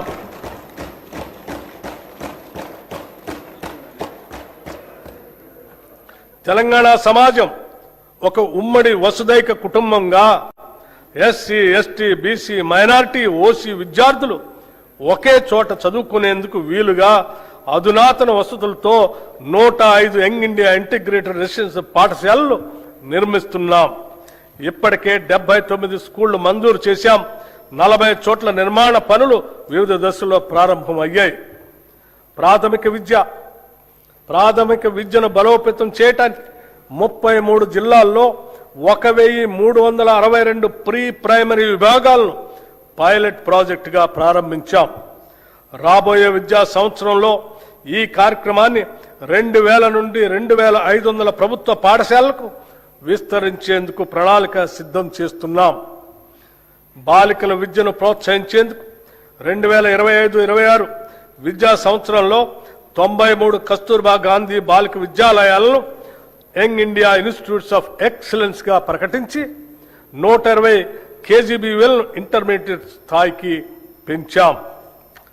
తెలంగాణ పబ్లిక్ స్కూల్స్ ఎంపిక చేసిన ప్రస్తుత ప్రభుత్వ పాఠశాలను ఆధునిక మౌలిక సదుపాయాలు, శిక్షణ పొందిన ఉపాధ్యాయులు, డిజిటల్ సదుపాయాలు, ప్రత్యేక రవాణా వ్యవస్థలతో అన్ని వనరులతో కూడిన క్యాంపస్ గా అభివృద్ధి చేయాలని ప్రతిపాదించాం. ప్రీ ప్రైమరీ నుండి 12వ తరగతి వరకు 1,500 మంది విద్యార్థులకు విద్య అందించబడుతుంది తెలంగాణ పబ్లిక్ స్కూల్స్ లో. అధ్యక్ష, విద్యార్థులకు పౌష్టికాహారం మానవ మనుగడకు అంతిమ లక్ష్యం మేధస్సును పెంపొందించుకోవటమే.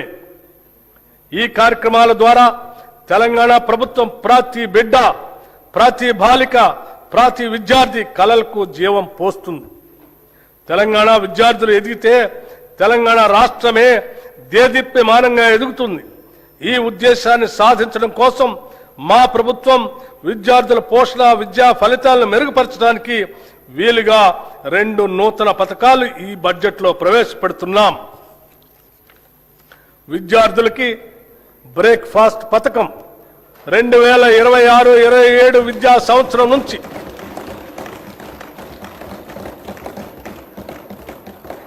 2026-27 విద్యా సంవత్సరం నుంచి ప్రీ ప్రైమరీ నుండి ఇంటర్మీడియట్ వరకు చదువుతున్న విద్యార్థులకు నాణ్యమైన పోషకాలతో రాష్ట్రంలో నూతనంగా బ్రేక్ఫాస్ట్ పథకాన్ని ప్రారంభించేందుకు ప్రభుత్వం నిర్ణయించింది. ఈ బ్రేక్ఫాస్ట్ లో ప్రతి విద్యార్థికి వారానికి అల్పాహారంతో పాటు 3 రోజులు పాలు మరియు మిగతా 3 రోజులు రాగి జావా అందిస్తాము.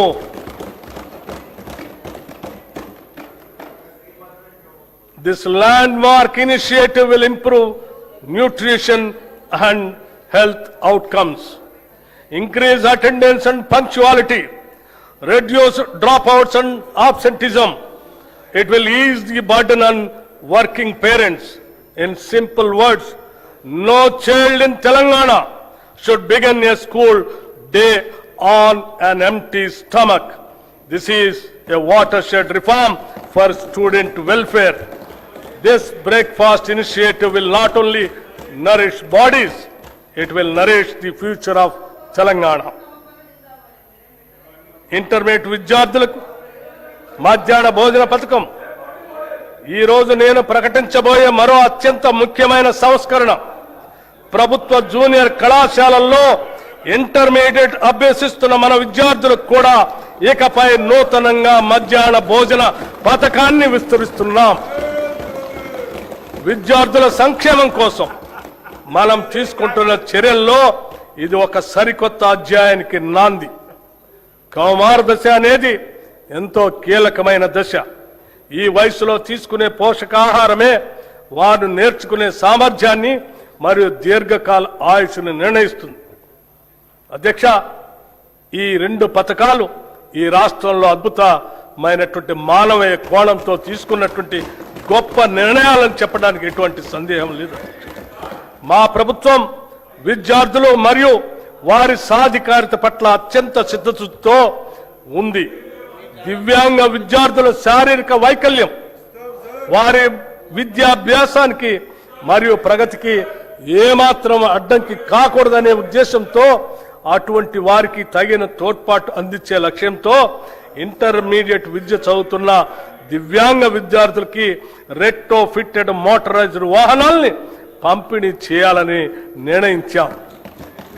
రాష్ట్రంలోని అన్ని వసతి గృహాలు, గురుకుల విద్యా సంస్థల్లోని వంటశాలల అపరిశుభ్రత వలన విద్యార్థులు అనారోగ్యం పాలవుతున్నారు.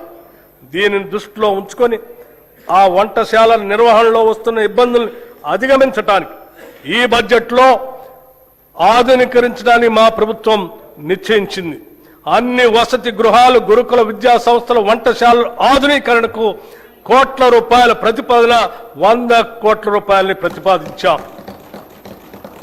రాష్ట్రంలో పాలమూరు శాతవాహన విశ్వవిద్యాలయ ఆధ్వర్యంలో ఇంజనీరింగ్ మరియు లా కాలేజీలు, తెలంగాణ విశ్వవిద్యాలయం ఆధ్వర్యంలో ఇంజనీరింగ్ కాలేజ్, మహాత్మా గాంధీ విశ్వవిద్యాలయం ఆధ్వర్యంలో లా మరియు ఫార్మసీ కాలేజీలు, Rajiv Gandhi University of Knowledge Technologies ఆధ్వర్యంలో మహబూబ్ నగర్ క్యాంపస్ను నూతనంగా మంజూరు చేశాం. వీటికి అదనంగా ప్రభుత్వ పాలిటెక్నిక్ కాలేజ్ కోస్కీని ప్రభుత్వ ఇంజనీరింగ్ కళాశాలగా అప్గ్రేడ్ చేశాం. స్టేషన్ గన్పూర్, కే సముద్రం, గంగాధర, ధర్మపురి, పాకాల్, కోస్కి మరియు దేవరకద్రలో కొత్త ప్రభుత్వ డిగ్రీ కళాశాలలు ప్రారంభించాం. దీంతో రాష్ట్రంలో ప్రభుత్వ డిగ్రీ కళాశాల సంఖ్య 149కి పెరిగింది. రాష్ట్రంలో ఉన్న 57 పాలిటెక్నిక్ కళాశాలను అడ్వాన్స్డ్ టెక్నాలజీ సెంటర్లుగా ఉన్నతీకరిస్తున్నాం. యువతను భవిష్యత్ ఉద్యోగ అవకాశాలు కల్పించడానికి, ఎంటర్ప్రెన్యూర్లుగా ఎదగటానికి వీలుగా పాలిటెక్నిక్ కళాశాలలో 15 కొత్త కోర్సులు 2026-27 విద్యా సంవత్సరంలో ప్రారంభిస్తున్నాం. విశ్వవిద్యాలయాలు, పరిశోధన సంస్థలకు సంబంధించి భూ విజ్ఞాన, ఖనిజ శాస్త్ర పరిశోధనలకు ప్రత్యేకంగా doctor Manmohan Singh earth sciences యూనివర్సిటీని భద్రాద్రి కొత్తగూడెం జిల్లాలో స్థాపించాం. అలాగే రాష్ట్ర విశ్వవిద్యాలయాల్లో న్యాయ ఇంజనీరింగ్ కళాశాల ద్వారా కొత్త ప్రొఫెషనల్ కోర్సులు ప్రారంభించబడ్డాయి. మౌలిక సదుపాయాల అభివృద్ధి కోసం ఉస్మానియా విశ్వవిద్యాలయానికి 1000 కోట్ల రూపాయలు, వీరనారి చాకలి ఐలమ్మ మహిళా విశ్వవిద్యాలయానికి 400 కోట్ల రూపాయలు ఈ బడ్జెట్లో ప్రతిపాదిస్తున్నాం. మిగిలిన విశ్వవిద్యాలయాలకు కూడా అవసరమైన నిధులు కేటాయిస్తున్నాం. స్కిల్ యూనివర్సిటీ నేటి పోటీ ప్రపంచంలో పరిశ్రమలకు అవసరమగు నైపుణ్యాలున్న మానవ వనరుల కొరత నెలకొని ఉంది. చాలా సందర్భాల్లో ఇంటర్మీడియట్ మరియు డిగ్రీ కళాశాల నుండి ఉత్తీర్ణులైన వస్తున్న మన విద్యార్థుల్లో ఆశించిన స్థాయిలో నైపుణ్యాలు ఉండటం లేదు. అలాగే అధునాతన ప్రత్యేక నైపుణ్యాలు అవసరమైన ఉద్యోగాలకు వారు పూర్తి స్థాయిలో సిద్ధంగా ఉండటం లేదు. ఈ అంతరాన్ని పూడ్చాలనే దార్శనికతో అటు విద్యావంతులను, నిరుద్యోగ యువత ఎదుర్కొంటున్న ఇబ్బందులను, ఇటు పరిశ్రమలు ఎదుర్కొంటున్న నైపుణ్యం కలిగిన మానవ వనరుల కొరతను ఏకకాలంలో పరిష్కరించాలనే ఉద్దేశంతో మన రాష్ట్ర ప్రభుత్వం యంగ్ ఇండియా స్కిల్ యూనివర్సిటీని స్థాపించింది. పరిశ్రమల అవసరాలకు అనుగుణంగా ఆయా పరిశ్రమల భాగస్వామ్యంతోనే రూపొందించిన పాఠ్యాంశాల ద్వారా యువతకు ప్రత్యేక నైపుణ్యాలని అందిస్తాము. ఈ స్కిల్ యూనివర్సిటీని విద్యాశాఖ పరిధిలో తీసుకొని వస్తున్నాము.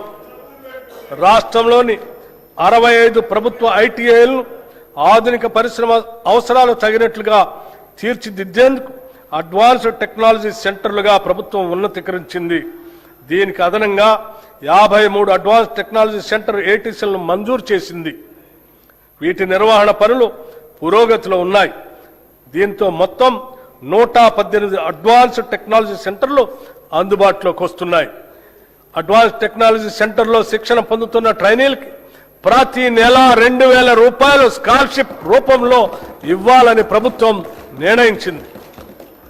నైపుణ్యాలకు సంబంధించిన అన్ని సంస్థలను ఒకే గొడుగు కిందకు తీసుకొని రావడానికి అడ్వాన్స్డ్ టెక్నాలజీ సెంటర్లు, పాలిటెక్నిక్ కళాశాలలు మరియు టామ్కామ్లను ఈ స్కిల్ యూనివర్సిటీ పరిధిలోకి తీసుకొస్తాం. యువతను బ్లూ కాలర్ ఉద్యోగాల కోసం సన్నద్ధం చేసేలా ఉస్మానియా యూనివర్సిటీ, జేఎన్టీయూ తదితర విద్యా సంస్థల తరహాలో ఈ విశ్వవిద్యాలయాన్ని తయారు చేయటమే మా ప్రధాన ఉద్దేశ్యం. 2047 నాటికి రాష్ట్ర ఆర్థిక వ్యవస్థను $3 ట్రిలియన్ స్థాయికి చేర్చాలనే మహోన్నత లక్ష్యంతో ఉన్నాం. ఇందుకు మనకు భారీ సంఖ్యలో నైపుణ్యం కలిగిన మానవ వనరులు అవసరం. భారతదేశంతో పాటు ప్రపంచవ్యాప్తంగా ఉన్న నైపుణ్య ఆధారిత బ్లూ కాలర్ ఉద్యోగ అవకాశాలకు అవసరమైన మానవ వనరులను అందించడంలో తెలంగాణ రాష్ట్రాన్ని యావత్ ప్రపంచానికి ఆదర్శంగా తీర్చిదిద్దాలని మేము భావిస్తున్నాం. పిల్లల భవిష్యత్తు కోసం తీసుకునే నిర్ణయాలు ఎప్పుడూ ఖర్చు కాదు, అవి పెట్టుబడులు మాత్రమే. అమ్మ కలలు పిల్లల చదువు, ఇవే తెలంగాణ భవిష్యత్. అమ్మ కలలు పిల్లల చదువు, ఇవే తెలంగాణ భవిష్యత్. ఈ బడ్జెట్లో విద్యారంగానికి 26,674 కోట్ల రూపాయలు ప్రతిపాదిస్తున్నాం.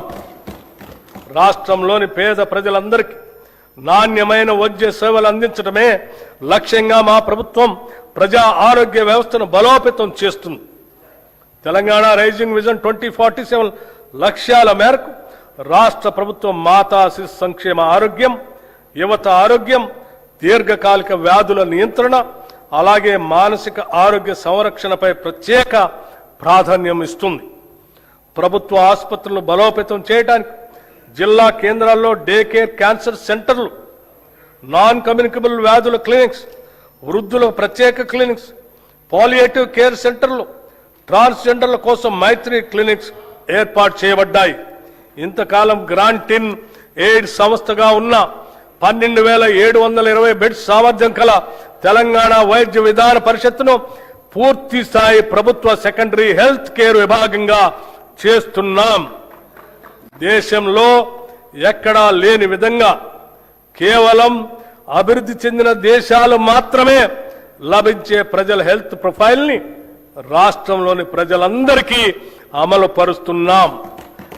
మానవ వనరుల సంక్షేమంలో భాగంగా రాష్ట్రంలోని ప్రజలందరి ఆరోగ్య రక్షణ అత్యంత ప్రధానమైంది. అందుకోసం ప్రజలందరి హెల్త్ ప్రొఫైల్ని సిద్ధం చేసి వారికి డిజిటల్ హెల్త్ కార్డులు అందజేస్తాం. వీటి నిర్వహణలో అత్యంత గోప్యతని పాటిస్తాం. నూతన వైద్య కళాశాలలు మరియు సంస్థలు గత ప్రభుత్వం కేవలం పేపర్ల మీదే మెడికల్, నర్సింగ్, ఇతర కళాశాలను చూపించి ప్రజల్లో ఒక భ్రమను కలిగింపజేసింది. కానీ మేము వాటిని వాస్తవ రూపంలో తీసుకొచ్చి వాటి నిర్మాణ పనులను ప్రారంభించాం. ప్రభుత్వ ఆసుపత్రుల్లో మౌలిక సదుపాయాల కల్పనపై మా ప్రభుత్వం ప్రత్యేక దృష్టి సారించింది. 2023 డిసెంబర్ నాటికి ప్రభుత్వ ఆసుపత్రుల్లో 30,377 పడకలు అందుబాటులో ఉండగా కొత్తగా ప్రారంభించిన 9 ప్రభుత్వ వైద్య కళాశాల ద్వారా మరో 1,980 టెరిషరీ కేర్ పడకలు అందుబాటులోకి వచ్చాయి. దీనికి అదనంగా మా ప్రభుత్వం ఏర్పడిన తర్వాత 2024 సంవత్సరంలో 4,540 కొత్త బెడ్స్ అందుబాటులోకి వచ్చాయి. 2026 చివరి నాటికి సనత్ నగర్, ఎల్బీ నగర్, అల్వాల్లోని టిమ్స్ ఆసుపత్రులతో పాటు నిమ్స్ విస్తరణ, వరంగల్ మల్టీ సూపర్ స్పెషాలిటీ ఆసుపత్రితో కలిపి మరో 6,582 టెరిటరీ కేర్ పడకల్ని అందుబాటులోకి తీసుకొని వస్తాం. ఇవి కాక సెకండరీ కేర్ ఆసుపత్రుల్లో 12,720 పడకలు ఉన్నాయి. దీంతో రాష్ట్ర ప్రభుత్వ ఆసుపత్రుల్లో మొత్తం టెరిటరీ కేర్ పడకల సంఖ్య 44,029కి చేరుకుంటుంది. భారత ప్రజా ఆరోగ్య ప్రమాణాల ప్రకారం ప్రతి 1000 మందికి ఒక పడక ఉండాలన్న నిబంధనను మనం గణనీయంగా అధిగమించడం మనందరికీ గర్వకారణం. నూతనంగా 17 మెడికల్ కాలేజీల నిర్మాణాలు చేపడుతున్నాం. మెడికల్ విద్యను విస్తరించేందుకు కొత్తగా 9 ప్రభుత్వ medical college, 16 nursing college, 28 paramedical కాలేజీలు ప్రారంభించబడ్డాయి. చికిత్స ఆధారిత వ్యవస్థ నుంచి నిరోధక వైద్య సేవల వైపు మార్పును తీసుకొని వస్తున్నాం. ఈ బడ్జెట్లో వైద్య మరియు ఆరోగ్య శాఖకి 13,679 కోట్ల రూపాయలు ప్రతిపాదిస్తున్నాం. ఉద్యోగులు, ఉపాధ్యాయులు, పెన్షనర్ల సంక్షేమం. కొన్ని దశాబ్దాల నుంచి ప్రభుత్వ ఉద్యోగులు మరియు పెన్షనర్లు ఎదురు చూస్తున్నటువంటి నగదు రహిత ఆరోగ్య భద్రతా పథకాన్ని ప్రారంభిస్తున్నాం.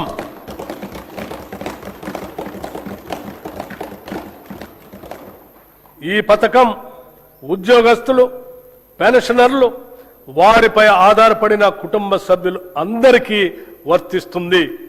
ఇది ప్రభుత్వ ఉద్యోగస్తులకి, పెన్షనర్లకి ఈ ప్రభుత్వం కల్పిస్తున్న భద్రత మరియు భరోసా.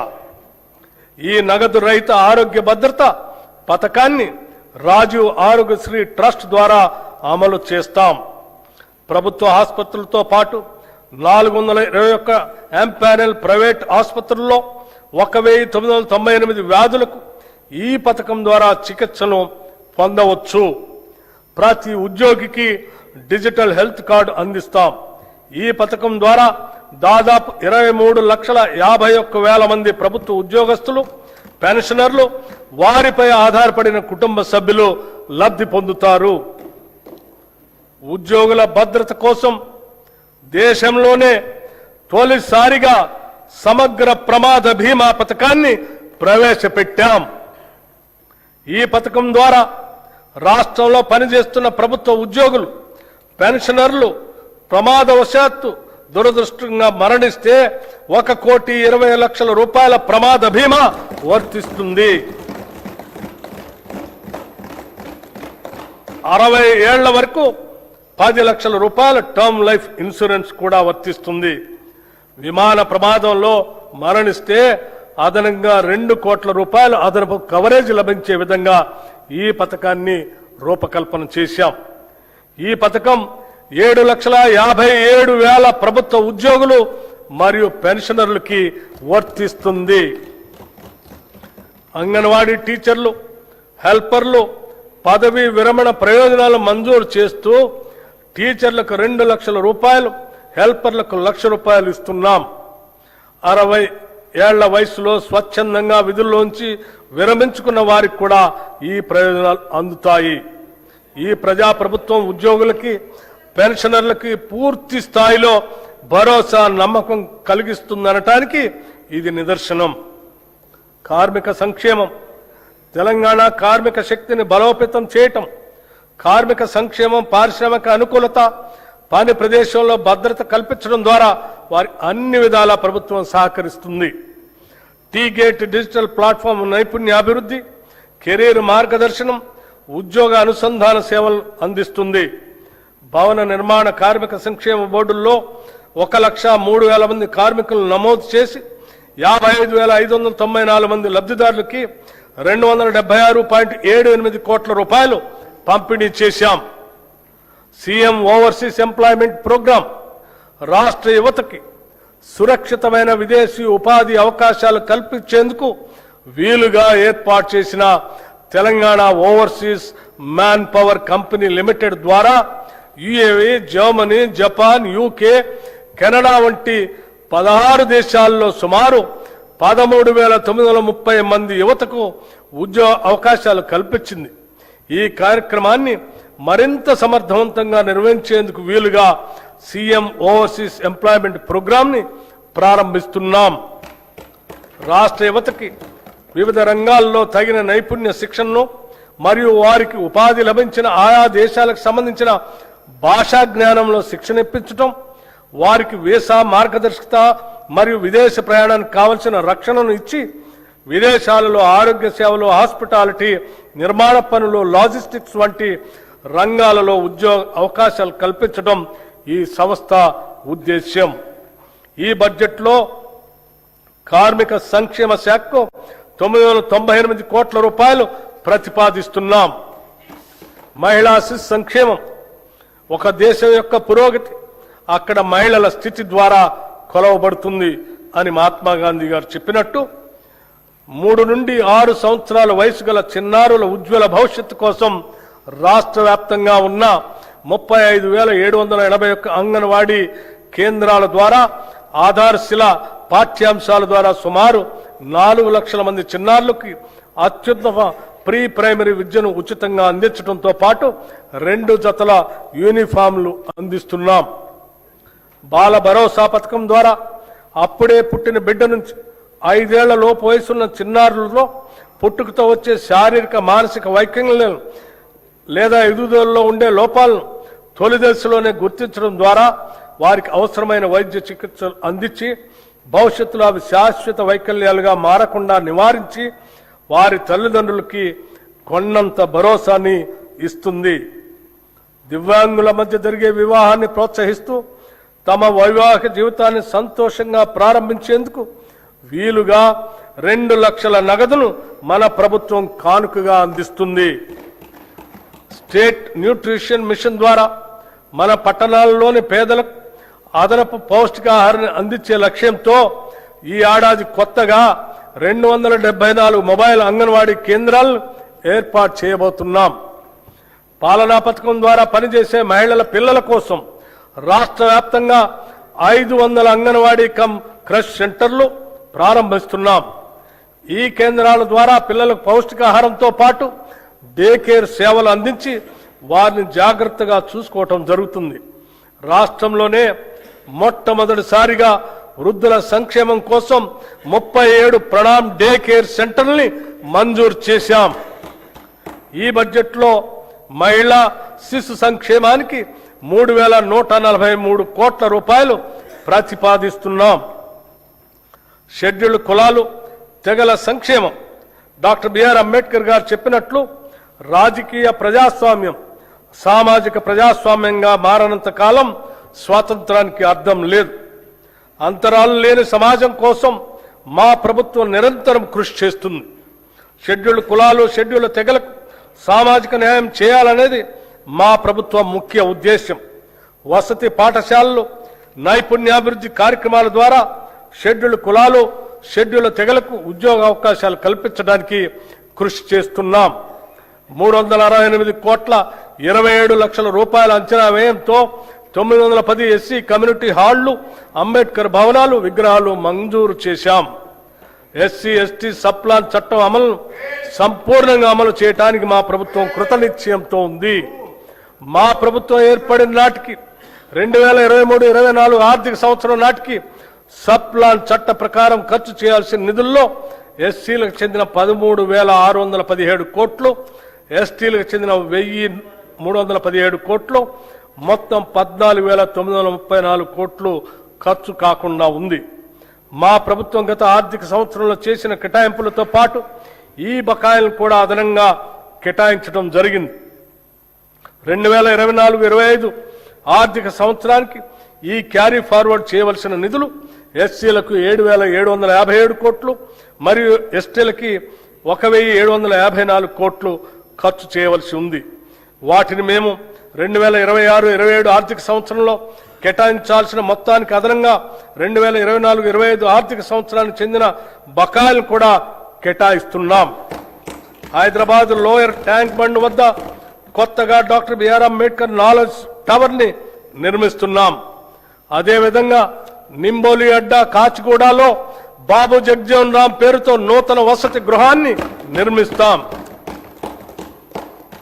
గిరిజనాభివృద్ధి, సమాజ అభివృద్ధి అంటే కేవలం పట్టణాభివృద్ధి కాదు. అడవుల్లో నివసించే గిరిజనులు కూడా సమానంగా అభివృద్ధి చెందాలి. గిరిజన అభివృద్ధి కోసం మా ప్రభుత్వం కట్టుబడి ఉంది. ములుగు జిల్లాలో Sammakka Saralamma central tribal university స్థాపన, వివిధ గిరిజన వర్గాల అభ్యున్నతి కోసం 3 ప్రత్యేక కార్పొరేషన్ల ఏర్పాటు, జీసీసీ గిరి బ్రాండ్ ఉత్పత్తుల ప్రోత్సాహం, గిరిజన గ్రామాల్లో ఆదివాసీ సేవా కేంద్రాల ఏర్పాటుకు ప్రణాళికలు సిద్ధం చేస్తున్నాం. గిరిజనులు సేకరించే అటవీ ఉత్పత్తులకు న్యాయమైన ధరలు కల్పించడం ద్వారా తెలంగాణ గిరిజన సహకార సంస్థ వారి జీవనోపాధి అవకాశాలని మెరుగుపరుస్తుంది. ఈ బడ్జెట్లో షెడ్యూల్డ్ కులాల సంక్షేమానికి 11,784 కోట్ల రూపాయలు, షెడ్యూల్ తెగల సంక్షేమానికి 7,937 కోట్ల రూపాయలు ప్రతిపాదిస్తున్నాం. వెనుకబడిన తరగతుల సంక్షేమం, రాష్ట్ర జనాభాలో సుమారు 50% వెనుకబడిన తరగతుల వారు బీసీలు ఉన్నారు. రాష్ట్ర అభివృద్ధిలో వారి కీలక పాత్రను గుర్తించిన ప్రభుత్వం విద్య, నైపుణ్యాభివృద్ధి, పారిశ్రామిక సాధికారిత, గ్లోబల్ అవకాశాలు, సాంప్రదాయ వృత్తుల రక్షణకు గౌరవం కల్పిస్తూ భద్రతతో కూడిన జీవనాన్ని అందిస్తుంది. ఈ బడ్జెట్లో వెనుకబడిన తరగతుల సంక్షేమానికి 12,511 కోట్ల రూపాయల్ని ప్రతిపాదిస్తున్నాం. సమాజంలోని అన్ని వర్గాలతో పాటు ముఖ్యమైన భాగంగా ఉన్న మైనార్టీల సమగ్ర అభ్యుదయం, సమాన అభివృద్ధికి తెలంగాణ ప్రభుత్వం కట్టుబడి ఉంది. మైనార్టీ మహిళల ఆర్థిక స్వావలంబన అనేది మరొక ప్రధానమైన అంశం. పేద మైనార్టీ మహిళలకు జీవనోపాధిని కల్పించి వారు ఆర్థిక స్వాతంత్రాన్ని సాధించడానికి వీలు కల్పించేందుకు గాను 10,000 కుట్టు మిషన్ల ప్రభుత్వం పంపిణీ చేసింది. అంతేకాకుండా మైనార్టీ యువతకు సాధికారత కల్పించి ఉపాధి సామర్థ్యాన్ని మెరుగుపరచడానికి ఉత్తమ ఉపాధి అవకాశాలు పెంపొందించుకు వీలుగా 4,655 మంది మైనార్టీ యువతకు నైపుణ్యాభివృద్ధి శిక్షణను అందించడమైనది. ఈ బడ్జెట్లో మైనార్టీ సంక్షేమానికి 3,769 కోట్ల రూపాయలు ప్రతిపాదిస్తున్నాం. రాజీవ్ యువ వికాసం, SC, ST, BC, minority, OC వర్గాలకు చెందిన యువతను ఆర్థిక సహాయం అందించే లక్ష్యంతో తెలంగాణ ప్రభుత్వం రాజీవ్ యువ వికాస పథకం అనే ప్రతిష్టాత్మక కార్యక్రమాన్ని ప్రవేశపెట్టింది. వారిలో ఆర్థిక స్వయం సమృద్ధిని, వ్యవస్థాపక సామర్థ్యాలను పెంపొందించడానికి సంబంధిత కార్పొరేషన్ల ద్వారా ఈ పథకం అమలు చేయబడుతుంది. ఈ పథకం అమలుకు 6,000 కోట్ల రూపాయలు ఈ బడ్జెట్లో ప్రతిపాదించాం. గృహ నిర్మాణ శాఖ, ప్రతి కుటుంబానికి సొంత ఇల్లు ఉండటం వారి ఆత్మ గౌరవానికి చిహ్నం. దీనిని గుర్తించి ప్రభుత్వం ఇందిరమ్మ ఇళ్లు అనే పవిత్రమైన ఒక బృహత్తర కార్యక్రమాన్ని ప్రారంభించింది. దీనికోసం పేద కుటుంబాలకు వారి సొంత స్థలాల్లో ఇళ్ల నిర్మాణం కోసం లబ్ధిదారులకి ఒక్కొక్క ఇంటికి 5 లక్షల రూపాయలు ఆర్థిక సహాయం అందిస్తున్నాము. ఈ పథకం కింద ప్రభుత్వం 4,50,000 ఇళ్లను మంజూరు చేసింది.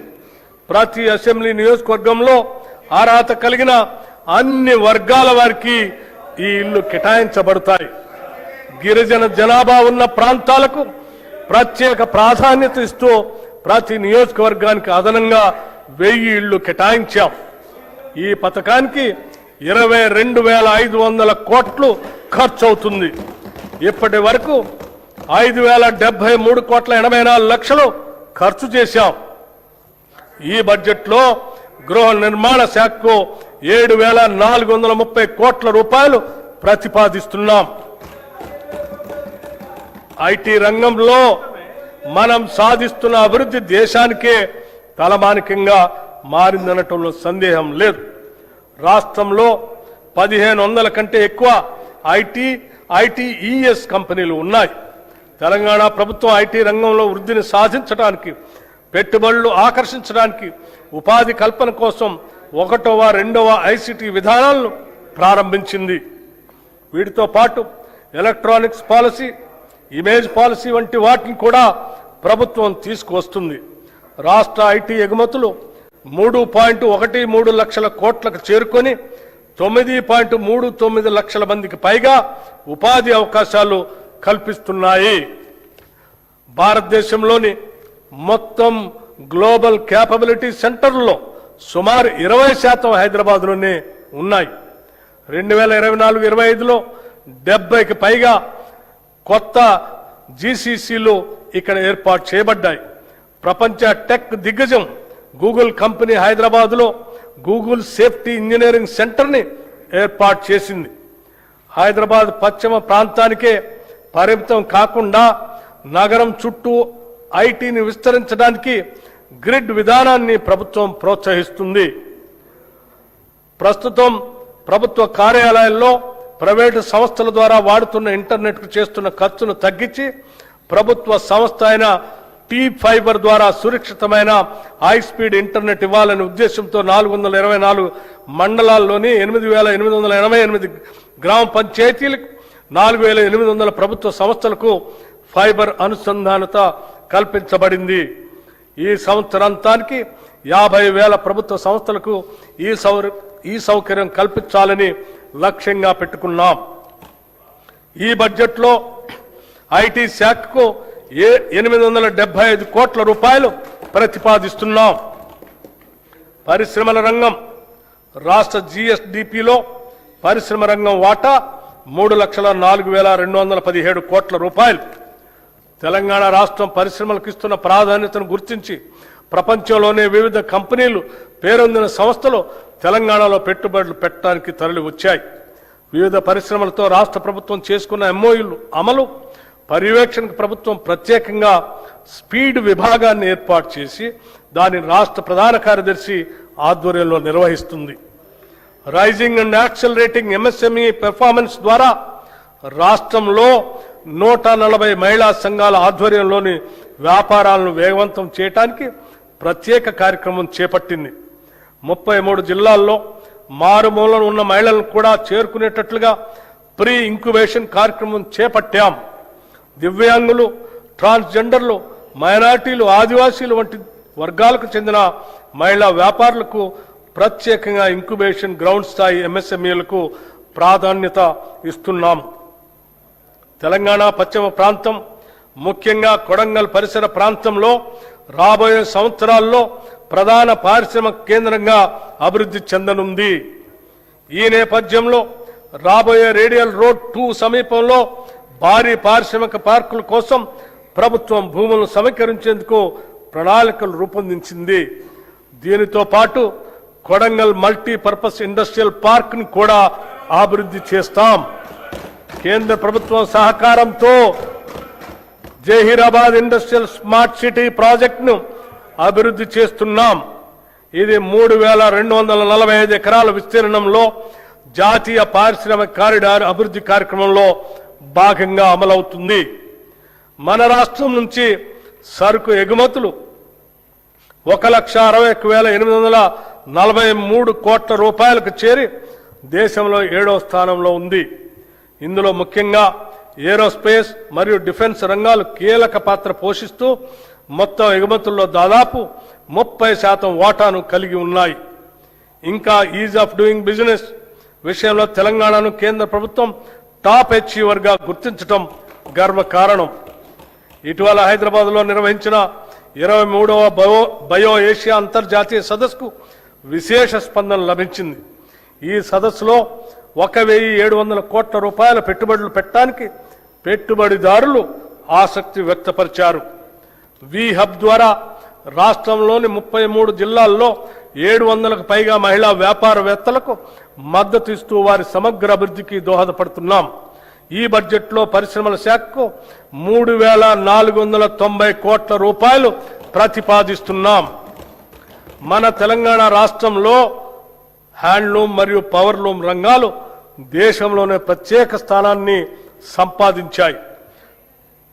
పోచంపల్లి, ఇక్కత్, గద్వాల్, నారాయణపేట్, సిద్దిపేట్, గొల్లభామ చీరలు, వరంగల్ దుప్పట్లు, హ్యాండ్లూమ్ ఉత్పత్తులు మన సంస్కృతి సంప్రదాయ వైభవాన్ని ప్రతిబింబిస్తున్నాయి. కార్యక్రమం ద్వారా కోటి మహిళలకు కోటి చీరలకు ఉచితంగా చీరల పంపిణీ చేస్తున్నాం.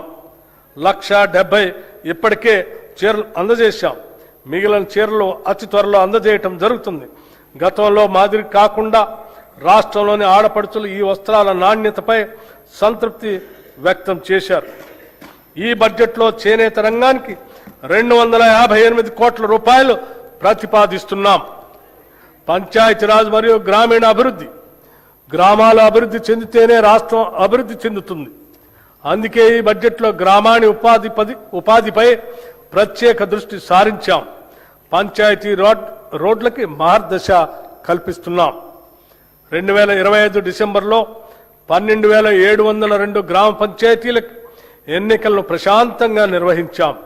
తద్వారా 15వ ఆర్థిక సంఘం సిఫార్సుల ప్రకారం భారత ప్రభుత్వం 1,597 కోట్ల రూపాయలను విడుదల చేసింది. ఎన్నికైన సర్పంచులు అందరికీ 5 రోజులు సమగ్ర శిక్షణను కూడా అందించాం. మహాత్మా గాంధీ జాతీయ గ్రామీణ ఉపాధి హామీ చట్టం భారతదేశ ఆత్మ గ్రామాల్లోనూ ఉన్నది అని మహాత్మా గాంధీ అన్నారు. గ్రామాల్లోని పేదరికాన్ని, నిరుద్యోగాన్ని తరిమి కొట్టడానికి ఒక అస్త్రంలా మహాత్ముడి పేరు మీద అప్పటి యూపీఏ ప్రభుత్వం తీసుకొచ్చిన గొప్ప చట్టమే మహాత్మా గాంధీ జాతీయ గ్రామీణ ఉపాధి హామీ చట్టం. ఇది కేవలం ఒక పథకం కాదు, ఇది సామాన్యుడికి కల్పించిన ఉపాధి హక్కు. ఈ పథకం గత 2 దశాబ్దాలుగా పల్లెల్లో ఒక నిశ్శబ్ద విప్లవాన్ని తెచ్చింది. ఏటా 100 రోజుల పని గ్యారంటీ ఇవ్వటం ద్వారా వలసలను అరికట్టి కూలీల్లో 50% పైగా ఉన్న మహిళలకు మహిళా సాధికారితను ఇది పట్టుకొమ్మగా నిలిచింది. కానీ ప్రస్తుత కేంద్ర ప్రభుత్వం ఎంజీఎన్ఆర్ఈజీఏ స్థానంలో వీబీజీ రామ్జీ అనే కొత్త పథకాన్ని తీసుకొచ్చింది. మన తెలంగాణ శాసనసభ ఈ కొత్త చట్టాన్ని ఏకగ్రీవంగా వ్యతిరేకించింది. పాత చట్టం ద్వారా కేంద్రం 90% నిధులు ఇస్తే ఈ చట్టం ద్వారా కేంద్రం 60% నిధులు మాత్రమే ఇస్తుంది. మిగతా 40% నిధులు రాష్ట్రం భరించాలని నిబంధన పెట్టింది. ఇది మళ్లీ వలసలను ప్రోత్సహించే కార్యక్రమం. తెలంగాణలో 90% మంది లబ్ధిదారులు ఎస్సీ, ఎస్టీ, బీసీ వర్గాల వారే. బడ్జెట్ పరిమితుల వల్ల వీరి జీవనోపాధికి పెను ప్రమాదం పొంచి ఉంది. హ్యామ్ రోడ్లు రాష్ట్రంలోని పంచాయతీరాజ్ ఇంజనీరింగ్ డిపార్ట్మెంట్ ఎంపిక చేసిన రహదారులను హైబ్రిడ్ యాన్యుటీ మోడ్ విధానంలో నిర్మాణం, అభివృద్ధి, నిర్వహణ చేసేందుకు ప్రతిపాదనలు సిద్ధమయ్యాయి. మొదటి దశ కింద 96 నియోజకవర్గాల పరిధిలో 7,450 కిలోమీటర్ల గ్రామీణ రోడ్ల నిర్మాణం చేపట్టడం జరుగుతుంది. ఈ విధానం ప్రకారం 40% వ్యయాన్ని రాష్ట్ర ప్రభుత్వం భరించగా మిగిలిన 60% రాయితీదారు పెట్టుబడి పెడతారు. ఈ 60% రాష్ట్ర ప్రభుత్వం 15 సంవత్సరాల కాల పరిమితి 30 యాన్యుటీల్లో తిరిగి చెల్లిస్తుంది. ఈ రోడ్ల నిర్వహణ బాధ్యత పెట్టుబడిదారుడికే ఉంటుంది. ఈ ఆర్థిక సంవత్సరంలో 2,980 కిలోమీటర్ల రహదారుల్ని నిర్మించాలని ప్రతిపాదించడమైనది. ప్రస్తుత ఆర్థిక సంవత్సరంలో నగదు చెల్లింపుకి 1,372 కోట్ల రూపాయలు అవసరం అవుతుంది. ఈ బడ్జెట్లో పంచాయతీరాజ్ గ్రామీణ అభివృద్ధికి 33,688 కోట్ల రూపాయలు ప్రతిపాదిస్తున్నాము.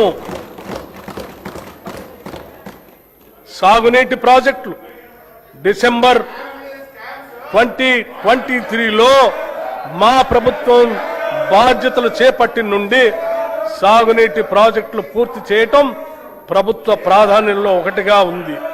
కృష్ణా, గోదావరి జలాల్లో తెలంగాణకు దక్కాల్సిన న్యాయమైన వాటా కోసం గౌరవ సుప్రీంకోర్టు ట్రిబ్యునల్, చట్టబద్ధమైన సంస్థలు, భారత ప్రభుత్వం వంటి ప్రతి వేదిక పైన మా ప్రభుత్వం సమర్థవంతంగా పోరాడింది.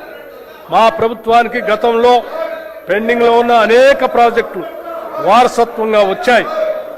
క్యాపబిలిటీ ప్రస్తుతం కొనసాగుతున్న మరియు పెండింగ్ లో ఉన్న ప్రాజెక్టులైన పాలమూరు రంగారెడ్డి ఎత్తిపోతల పథకం, మహాత్మా గాంధీ కలవకుర్తి ఎత్తిపోతల పథకం, జవహర్ నెట్టెంపాడు ఎత్తిపోతల పథకం, రాజీవ్ భీమా ఎత్తిపోతల పథకం, మక్తల్ నారాయణపేట కొడంగల్ ఎత్తిపోతల పథకం, ఎలిమినేటి మాధవరెడ్డి శ్రీశైలం ఎడమకట్టు గాలువ ప్రాజెక్ట్, ఉదయ సముద్రం, డిండి ఎత్తిపోతల పథకం, మహాత్మా గాంధీ ఎత్తిపోతల పథకం, జాన్పాడు ఎత్తిపోతల పథకం, మోతే ఎత్తిపోతల పథకం, జె చొక్కారావు దేవాదుల ఎత్తిపోతల పథకం, సీతారామ ఎత్తిపోతల పథకం, చిన్న కాళేశ్వరం ఎత్తిపోతల పథకం, Gouravelli project, Errapalem Jawaharlal lift irrigation project, Triveni Sangamam, Pulimadugu వాగు, కొమరం భీము, చిక్మాను వాగు, కేరామేరి మండలంలో అమ్మవారి మడగాస్కర్, లెండిగూడ, జైనూర్, మంటో, రోసి, మల్టా మినీ రిజర్వాయర్ మరియు ఇతర ముఖ్యమైన ప్రాజెక్టులు పూర్తి చేసే దిశగా మేము కృషి చేస్తున్నాము. గత ప్రభుత్వం చేసిన చారిత్రక తప్పిదాన్ని మా ప్రభుత్వం సరిదిద్ది ఉమ్మడి ఆదిలాబాద్ జిల్లాలో డాక్టర్ బిఆర్ అంబేద్కర్ చేవెళ్ల ప్రాజెక్టులు కూడా చేపడుతుంది అని తెలియజేస్తున్నాం. గతంలో ప్రభుత్వం సకాలంలో పూడిక పనులు చేపట్టకపోవటం వల్ల అనేక ప్రాజెక్టులో పూడిక పేరుకుపోయి రిజర్వాయర్లో నీటి నిల్వ సామర్థ్యం తగ్గిపోయింది. భారత ప్రభుత్వ జలశక్తి మంత్రిత్వ శాఖ వారి జాతీయ పూడికతీత మార్గదర్శకాల ప్రకారం ఇప్పటికే ఆదాయ ఉత్పత్తి విధానం ఆధారంగా పైలట్ ప్రాజెక్టుగా చేపట్టిన కడెం, లోయర్ మానేర్ డ్యాం మరియు మిడ్ మానేర్ డ్యాం ప్రాజెక్టులతో పాటుగా శ్రీరామ్ సాగర్ ప్రాజెక్ట్, ప్రియదర్శిని జూరాల ప్రాజెక్ట్, మూసీ నాగార్జున సాగర్ ప్రాజెక్టులో కోల్పోయిన నీటి సామర్థ్యాన్ని పునరుద్ధరించడానికి మేము పూడికతీత పనులను చేపడుతున్నాం. ఈ బడ్జెట్లో నీటిపారుదల శాఖకి 22,615 కోట్ల రూపాయల్ని ప్రతిపాదిస్తున్నాం. రవాణా శాఖ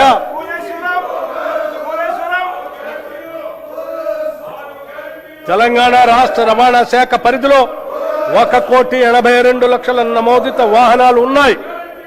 వ్యవసాయ మరియు త్రిచక్ర వాహనాలు చెందిన 11,75,000 వాహనాలకు 105,16,00,000 రూపాయలు పన్ను మినహాయింపులు మంజూరు చేశాం. ఎలక్ట్రిక్ వాహన విధానం కింద 1,06,000 ఎలక్ట్రిక్ వాహనాలకు 856,98,00,000 పన్ను మినహాయింపులు ఇచ్చి పర్యావరణ పరిరక్షణకు తోడ్పడుతున్నాం. దీని ద్వారా ప్రభుత్వానికి రాబడి తగ్గినా పర్యావరణ పరిరక్షణ విషయంలో వెనకడుగు వేయటం లేదు.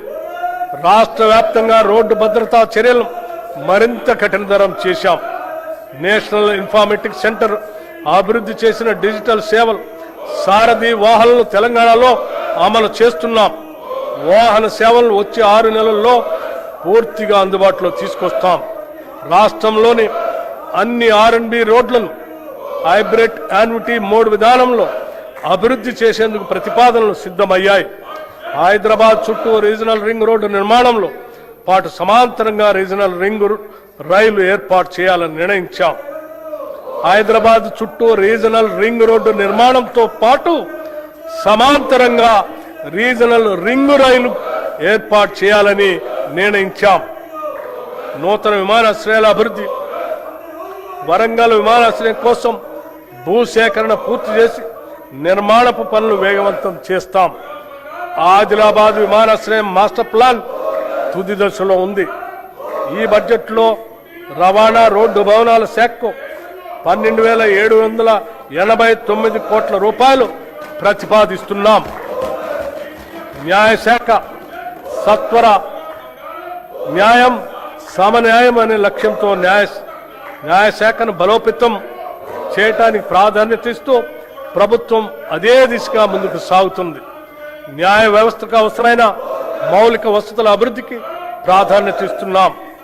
తెలంగాణ రాష్ట్రానికి తలమానికంగా రాష్ట్ర హైకోర్టు భవనాలను, న్యాయమూర్తుల నివాస గృహాలను 2,583 కోట్ల రూపాయల ఖర్చుతో అధునాతన వసతులతో నిర్మిస్తున్నాం. మా ప్రభుత్వం వచ్చినప్పటి నుంచి ఇప్పటి వరకు 11 అదనపు జిల్లా న్యాయస్థానాలను, 2 సీనియర్ సివిల్ జడ్జి స్థానాలను, 46 జూనియర్ సివిల్ జడ్జి స్థానాలను నిర్మించడానికి అనుమతులు ఇచ్చాం. ఈ బడ్జెట్లో న్యాయశాఖకు 2,367 కోట్ల రూపాయలు ప్రతిపాదిస్తున్నాం.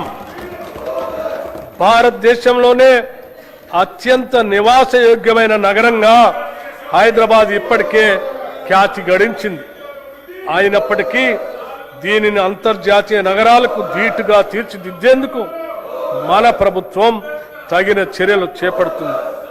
ప్రజలు, సంస్థలు, స్వచ్ఛంద సంస్థలు, కార్పొరేట్ సామాజిక బాధ్యత భాగస్వాములు తదితరుల సహకారంతో అనేక నూతన కార్యక్రమాలకి శ్రీకారం చుడుతుంది. హైదరాబాద్ శరవేగంగా అభివృద్ధి చెందుతున్న నగరాల జాబితాలో ముందుంది. అయినా ప్రభుత్వం అక్కడితోనే ఆగకుండా తెలంగాణలోని ప్రతి పట్టణం, ప్రతి నగరం హైదరాబాద్ మాదిరిగా అభివృద్ధి చెందాలనే లక్ష్యంతో పని చేస్తున్నది. రాష్ట్రంలో పట్టణీకరణ శాతాన్ని పెంచగలిగాం.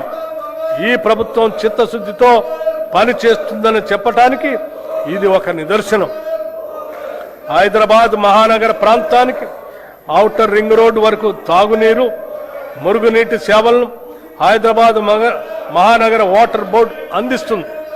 గోదావరి తాగునీటి ప్రాజెక్ట్, కొత్త రిజర్వాయర్లు, 39 మురుగునీటి శుద్ధి కేంద్రాల్ని మంజూరు చేశాం. వాటి నిర్మాణం వివిధ దశల్లో కొనసాగుతుంది. పాత జిహెచ్ఎంసీ సంస్థకు ఉన్న అధిక వడ్డీ అప్పుల గురించి సంబంధిత బ్యాంకులతో చర్చించి వడ్డీ రేటుని 9.15% నుండి 7.95% తగ్గించాం. దీనితో సంస్థకు గణనీయమైన ఉపశమనం లభించింది. హైదరాబాద్ నగర మౌలిక వసతుల అభివృద్ధి కోసం హైసిటీ పథకం కింద 2,654 కోట్ల రూపాయలు కేటాయించాం. హైడ్రా సంస్థ ప్రజా ఆస్తుల రక్షణ మరియు విపత్తు నిర్వహణ కోసం స్థాపించబడింది. ఇప్పటి వరకు 1045 ఎకరాల ప్రభుత్వ భూమిని ఆక్రమణ నుండి తిరిగి స్వాధీనం చేసుకుంది. వీటి విలువ సుమారు 60,000 కోట్లుగా ఉంటుంది. ఇటీవల బతుకమ్మ కుంట, నల్ల చెరువు, బంబరుకు ఉద్దీన్ దౌలా చెరువులను పునరుద్ధరించాం. ఈ చెరువులు భవిష్యత్తులో అభివృద్ధి కేంద్రాలుగా మారి లేక్ ఎకానమీని పెంపొందించడంలో సహాయపడతాయి. వర్షాకాలంలో వరదలు నివారించేందుకు కాలువలు, నాలాలు శుభ్రపరిచే పనులు చేపట్టబడ్డాయి. చెరువుల సంరక్షణకు సీసీటీవీ వ్యవస్థలు ఏర్పాటు చేస్తున్నాము. నగర రవాణా మౌలిక వసతుల అభివృద్ధి కోసం హెచ్ఎండిఏ పలు ప్రాజెక్టులు అమలు చేస్తుంది. దీనిలో భాగంగా ఎలివేటెడ్ కారిడార్లు పారడైజ్ నుండి షామీర్పేట వరకు, పారడైజ్ నుంచి డైరీ ఫారం రోడ్డు వరకు, ఐసీసీ నుండి శిల్పా లేఅవుట్ ఫ్లైఓవర్ వరకు నిర్మిస్తున్నాం. అంతేకాకుండా కొరిమిడ వద్ద ఎకో టూరిజం ప్రాజెక్ట్, ఓఆర్ఆర్ నుండి RRRతో కలిపి రేడియల్ రోడ్ల నిర్మాణానికి, రహదారి విస్తరణ, స్కై వాకులు వంటి అభివృద్ధి పనులు చేపడుతున్నాం. ఓఆర్ఆర్ని త్రిపురాలతో కలిపే రేడియల్ రోడ్ల నిర్మాణంలో ఉన్నాయి. హైదరాబాద్ పాత నగర ప్రాంతంలో చారిత్రాత్మక కట్టడాల సంరక్షణ, చార్మినార్, లాడ్ బజార్ ప్రాంతాల అభివృద్ధి, పాదచారుల సదుపాయాలు మెరుగుదల వంటి కార్యక్రమాలు చేపడుతున్నాం. హైదరాబాద్ మెట్రో రైలు ప్రస్తుతం రోజుకు సుమారు 5 లక్షల ప్రయాణికులకి సేవలు అందిస్తుంది. ఈ సౌకర్యాన్ని పాత బస్తీకి విస్తరించడంతో పాటు మెట్రో ఫేజ్ 2 కింద కొత్త కారిడార్లు నిర్మించి నెట్వర్క్ ను విస్తరించే ప్రణాళికను ప్రభుత్వం రూపొందించింది. హైదరాబాద్ మహానగరానికి జీవనాడిగా ఉన్న హైదరాబాద్ మెట్రో రైలు ప్రాజెక్ట్ ని ఎల్ఎన్టీ సంస్థ నుంచి తెలంగాణ ప్రభుత్వం తన ఆధీనంలోకి తీసుకోవాలని నిర్ణయం తీసుకోవటం రాష్ట్ర రవాణా చరిత్రలో ఒక సాహసోపేతమైన ప్రజా అనుకూలమైన నిర్ణయం. వేగంగా విస్తరిస్తున్న హైదరాబాద్ నగరంలో పాత బస్తీ, శంషాబాద్ విమానాశ్రయం, హైటెక్ సిటీ దాటి ఇతర ప్రాంతాలకు మెట్రో విస్తరణ ఫేజ్ 2, ఫేజ్ 3 అత్యవసరంగా మారింది. మూసీ నది పునరుద్ధరణ కోసం 55 కిలోమీటర్ల పరిధిలో భారీ అభివృద్ధి ప్రణాళిక చేపడుతున్నాం. ఈ ప్రాజెక్టుకు మొదటి దశ ఉస్మాన్ సాగర్ మరియు హిమాయత్ సాగర్ నుంచి గాంధీ సరోవర్ వరకు ఉంటుంది. ఈ మూసీ పునరుద్ధరణలో భాగంగా గోదావరి ప్రాజెక్టు ద్వారా 2.5 టీఎంసీల నీరు మూసీకి అందించబడుతుంది.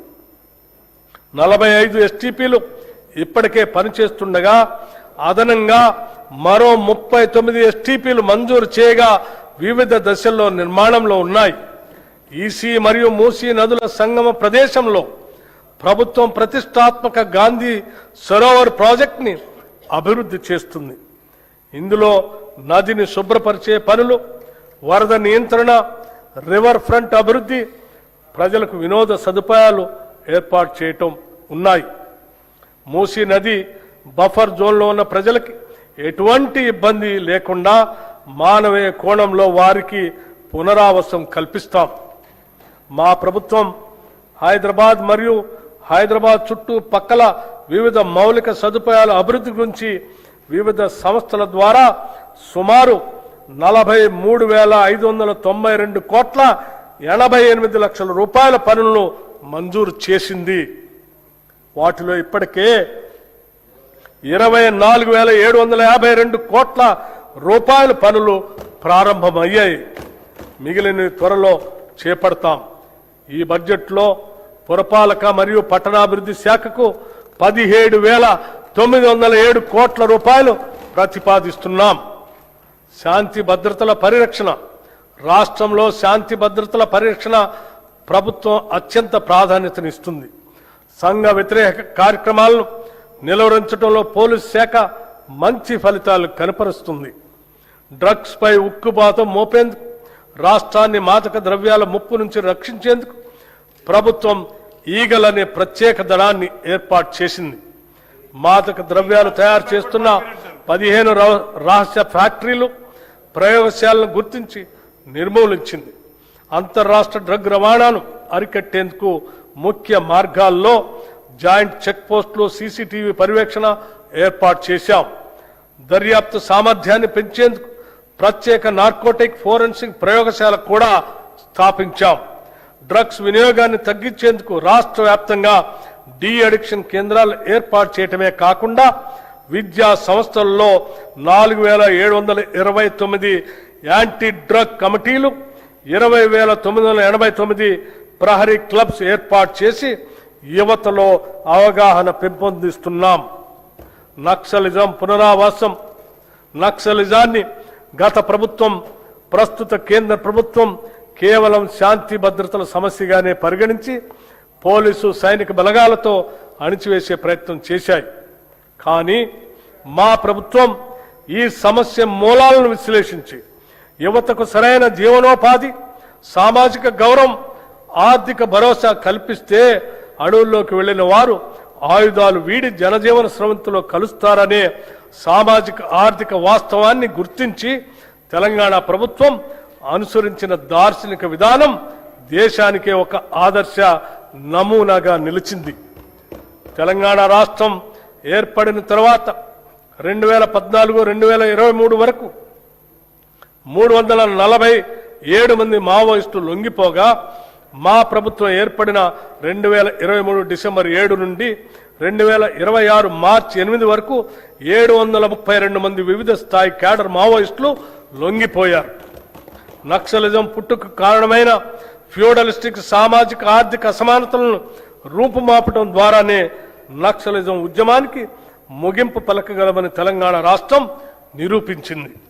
సమగ్ర సంక్షేమం, ఉపాధి ద్వారానే నిజమైన సామాజిక మార్పు సాధ్యం అని మన తెలంగాణ రాష్ట్రం దేశానికి మార్గదర్శనం చేసింది. ఈ బడ్జెట్లో హోంశాఖకు 11,907 కోట్ల రూపాయలు ప్రతిపాదిస్తున్నాము. ఆలయాల అభివృద్ధి, తెలంగాణ సాంస్కృతిక ఆధ్యాత్మిక వారసత్వాన్ని కాపాడేందుకు ప్రభుత్వం ప్రత్యేక చర్యలు తీసుకుంటుంది. రాష్ట్రంలో ఆధ్యాత్మిక పర్యాటక అభివృద్ధికి, భక్తులకు మెరుగైన సౌకర్యాలు కల్పించేందుకు భద్రాచలం, కాళేశ్వరం, వేములవాడ, ధర్మపురి వంటి దేవాలయ అభివృద్ధి పైన ప్రత్యేక దృష్టి సారించి తగు నిధులను కూడా మంజూరు చేస్తున్నాం. ప్రసిద్ధి చెందిన రాజన్న దేవాలయాన్ని పూర్తి స్థాయి ఆధ్యాత్మిక కేంద్రంగా అభివృద్ధి చేస్తున్నాం. గోదావరి పుష్కరాలు 12 ఏళ్లకు ఒకసారి అత్యంత పవిత్రంగా జరుపుకునే గోదావరి పుష్కరాలు తెలంగాణ రాష్ట్రంలో 2027 జూన్ 26 నుండి జూలై 7 వరకు జరగనున్నాయి. ఈ పవిత్ర దినాల్లో సుమారు 8 కోట్ల మంది భక్తులు పుణ్యస్నానాలు ఆచరిస్తారని ప్రభుత్వం అంచనా వేస్తుంది. ఈ నేపథ్యంలో తెలంగాణ సంస్కృతి ఉట్టి పడేలా కుంభమేళా తరహాలో ఈ పుష్కరాలను ప్రతిష్టాత్మకంగా నిర్వహించేందుకు రాష్ట్ర ప్రభుత్వం సన్నాహాలు చేస్తుంది.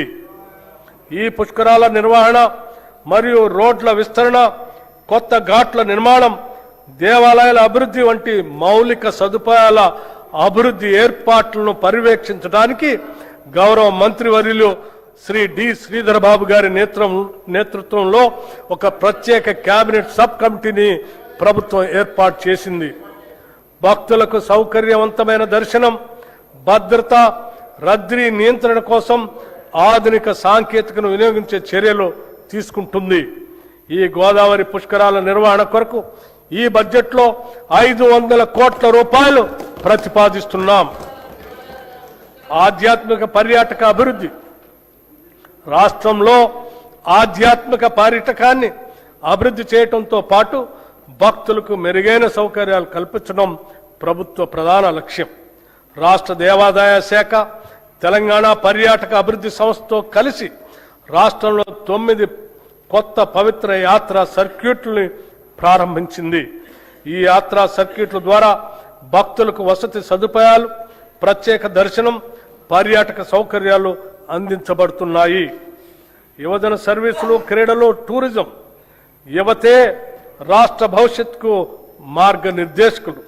వారిలో నైపుణ్యాభివృద్ధిని పెంపొందించి పారదర్శక నియామక ప్రక్రియ ద్వారా ఉపాధి అవకాశాలను పెంపొందిస్తున్నాం.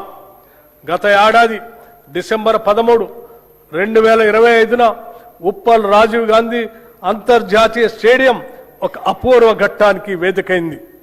ప్రపంచ ఫుట్బాల్ దిగ్గజం లియోనెల్ మెస్సీని మన హైదరాబాద్ గడ్డపైకి తీసుకురావటం మన ప్రభుత్వ దార్శనికతకు, క్రీడల పట్ల ఉన్న చిత్తశుద్ధికి నిదర్శనం. ఈ చారిత్రక ప్రదర్శన మ్యాచ్లో సాక్షాత్తు గౌరవ ముఖ్యమంత్రి శ్రీ రేవంత్ రెడ్డి గారు పాల్గొన్న తీరు రాష్ట్ర వ్యాప్తంగా లక్షలాది మంది యువతలో అపూర్వమైన క్రీడా స్ఫూర్తిని రగిలించింది. అట్టడుగు స్థాయి నుండి ప్రతిభను వెలికి తీయాలనే లక్ష్యంతో ఎంపిక చేసిన పేద మరియు ప్రతిభావంతులైన పిల్లల కోసం మెస్సీ బృందంతో ప్రత్యేక ఫుట్బాల్ క్లినిక్ ఏర్పాటు చేశాం. ప్రపంచ స్థాయి ఆటగాళ్ల చేతుల మీదుగా ఈ పిల్లలు శిక్షణ పొందటం రేపటి తెలంగాణ క్రీడా భవిష్యత్తుకు వేసిన బలమైన పునాది. రాష్ట్రాన్ని 2047 నాటికి దేశానికి స్పోర్ట్స్ క్యాపిటల్గా మార్చేందుకు ఈ ప్రభుత్వం ప్రణాళికలు రూపొందించింది.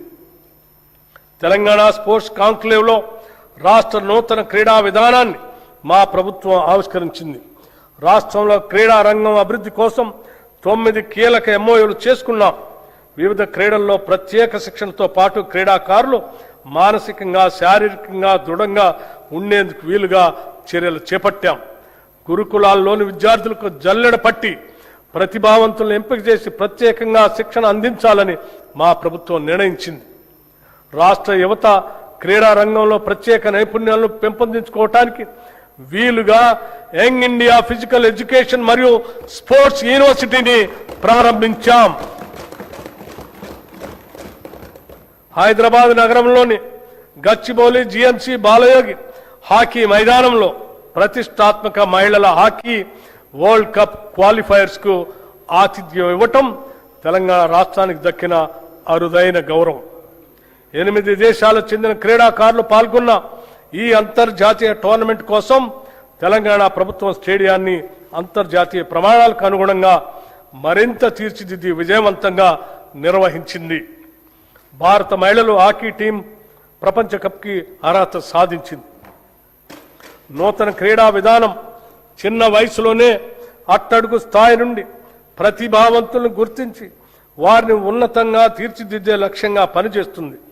ఇందులో భాగంగా గత 2 ఏళ్లుగా పారా స్పోర్ట్స్తో సహా 40 క్రీడా విభాగాల్లో సీఎం కప్ టోర్నమెంట్లు ప్రవేశపెట్టడం జరిగింది. విజేతలకు నగదు బహుమతులు ప్రదానం చేస్తున్నాం. అలాగే విశేష ప్రతిభ కనబరిచిన పిల్లలను గుర్తించి వారికి ఉన్నత స్థాయి శిక్షణను అందిస్తున్నాం.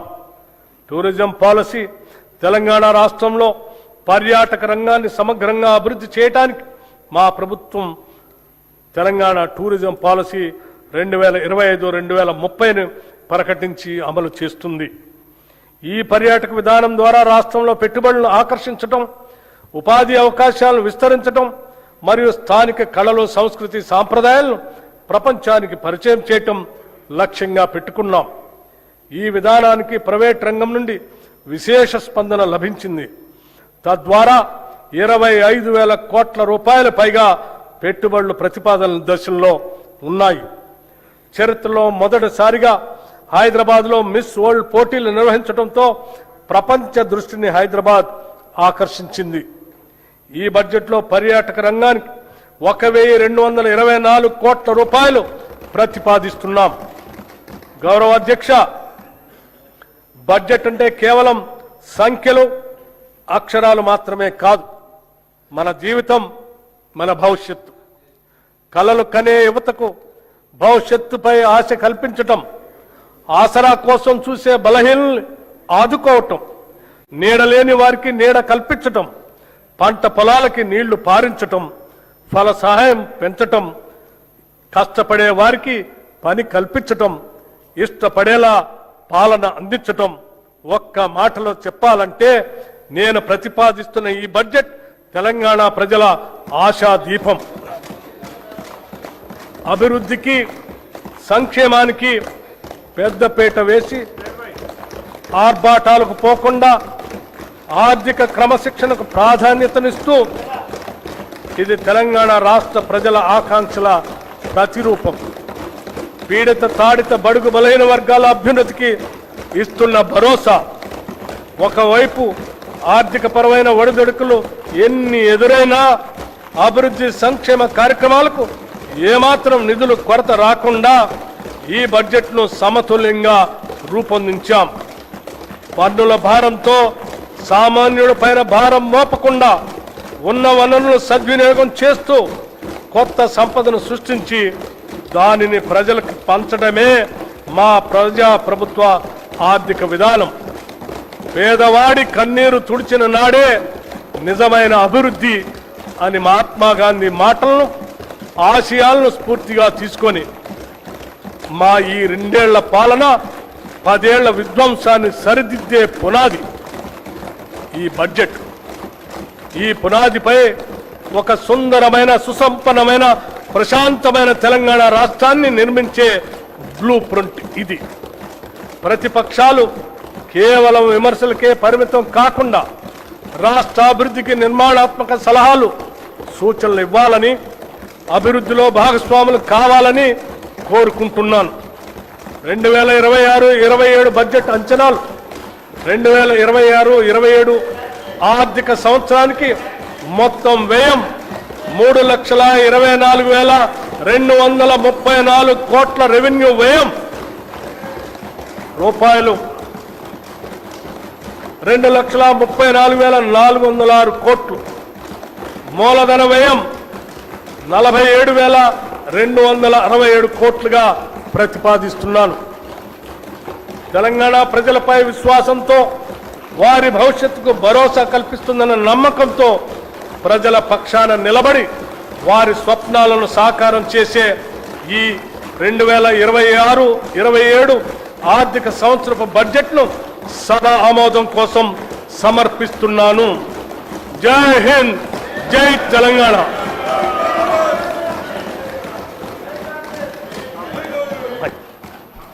Annual financial statement budget for 2026-27 presented.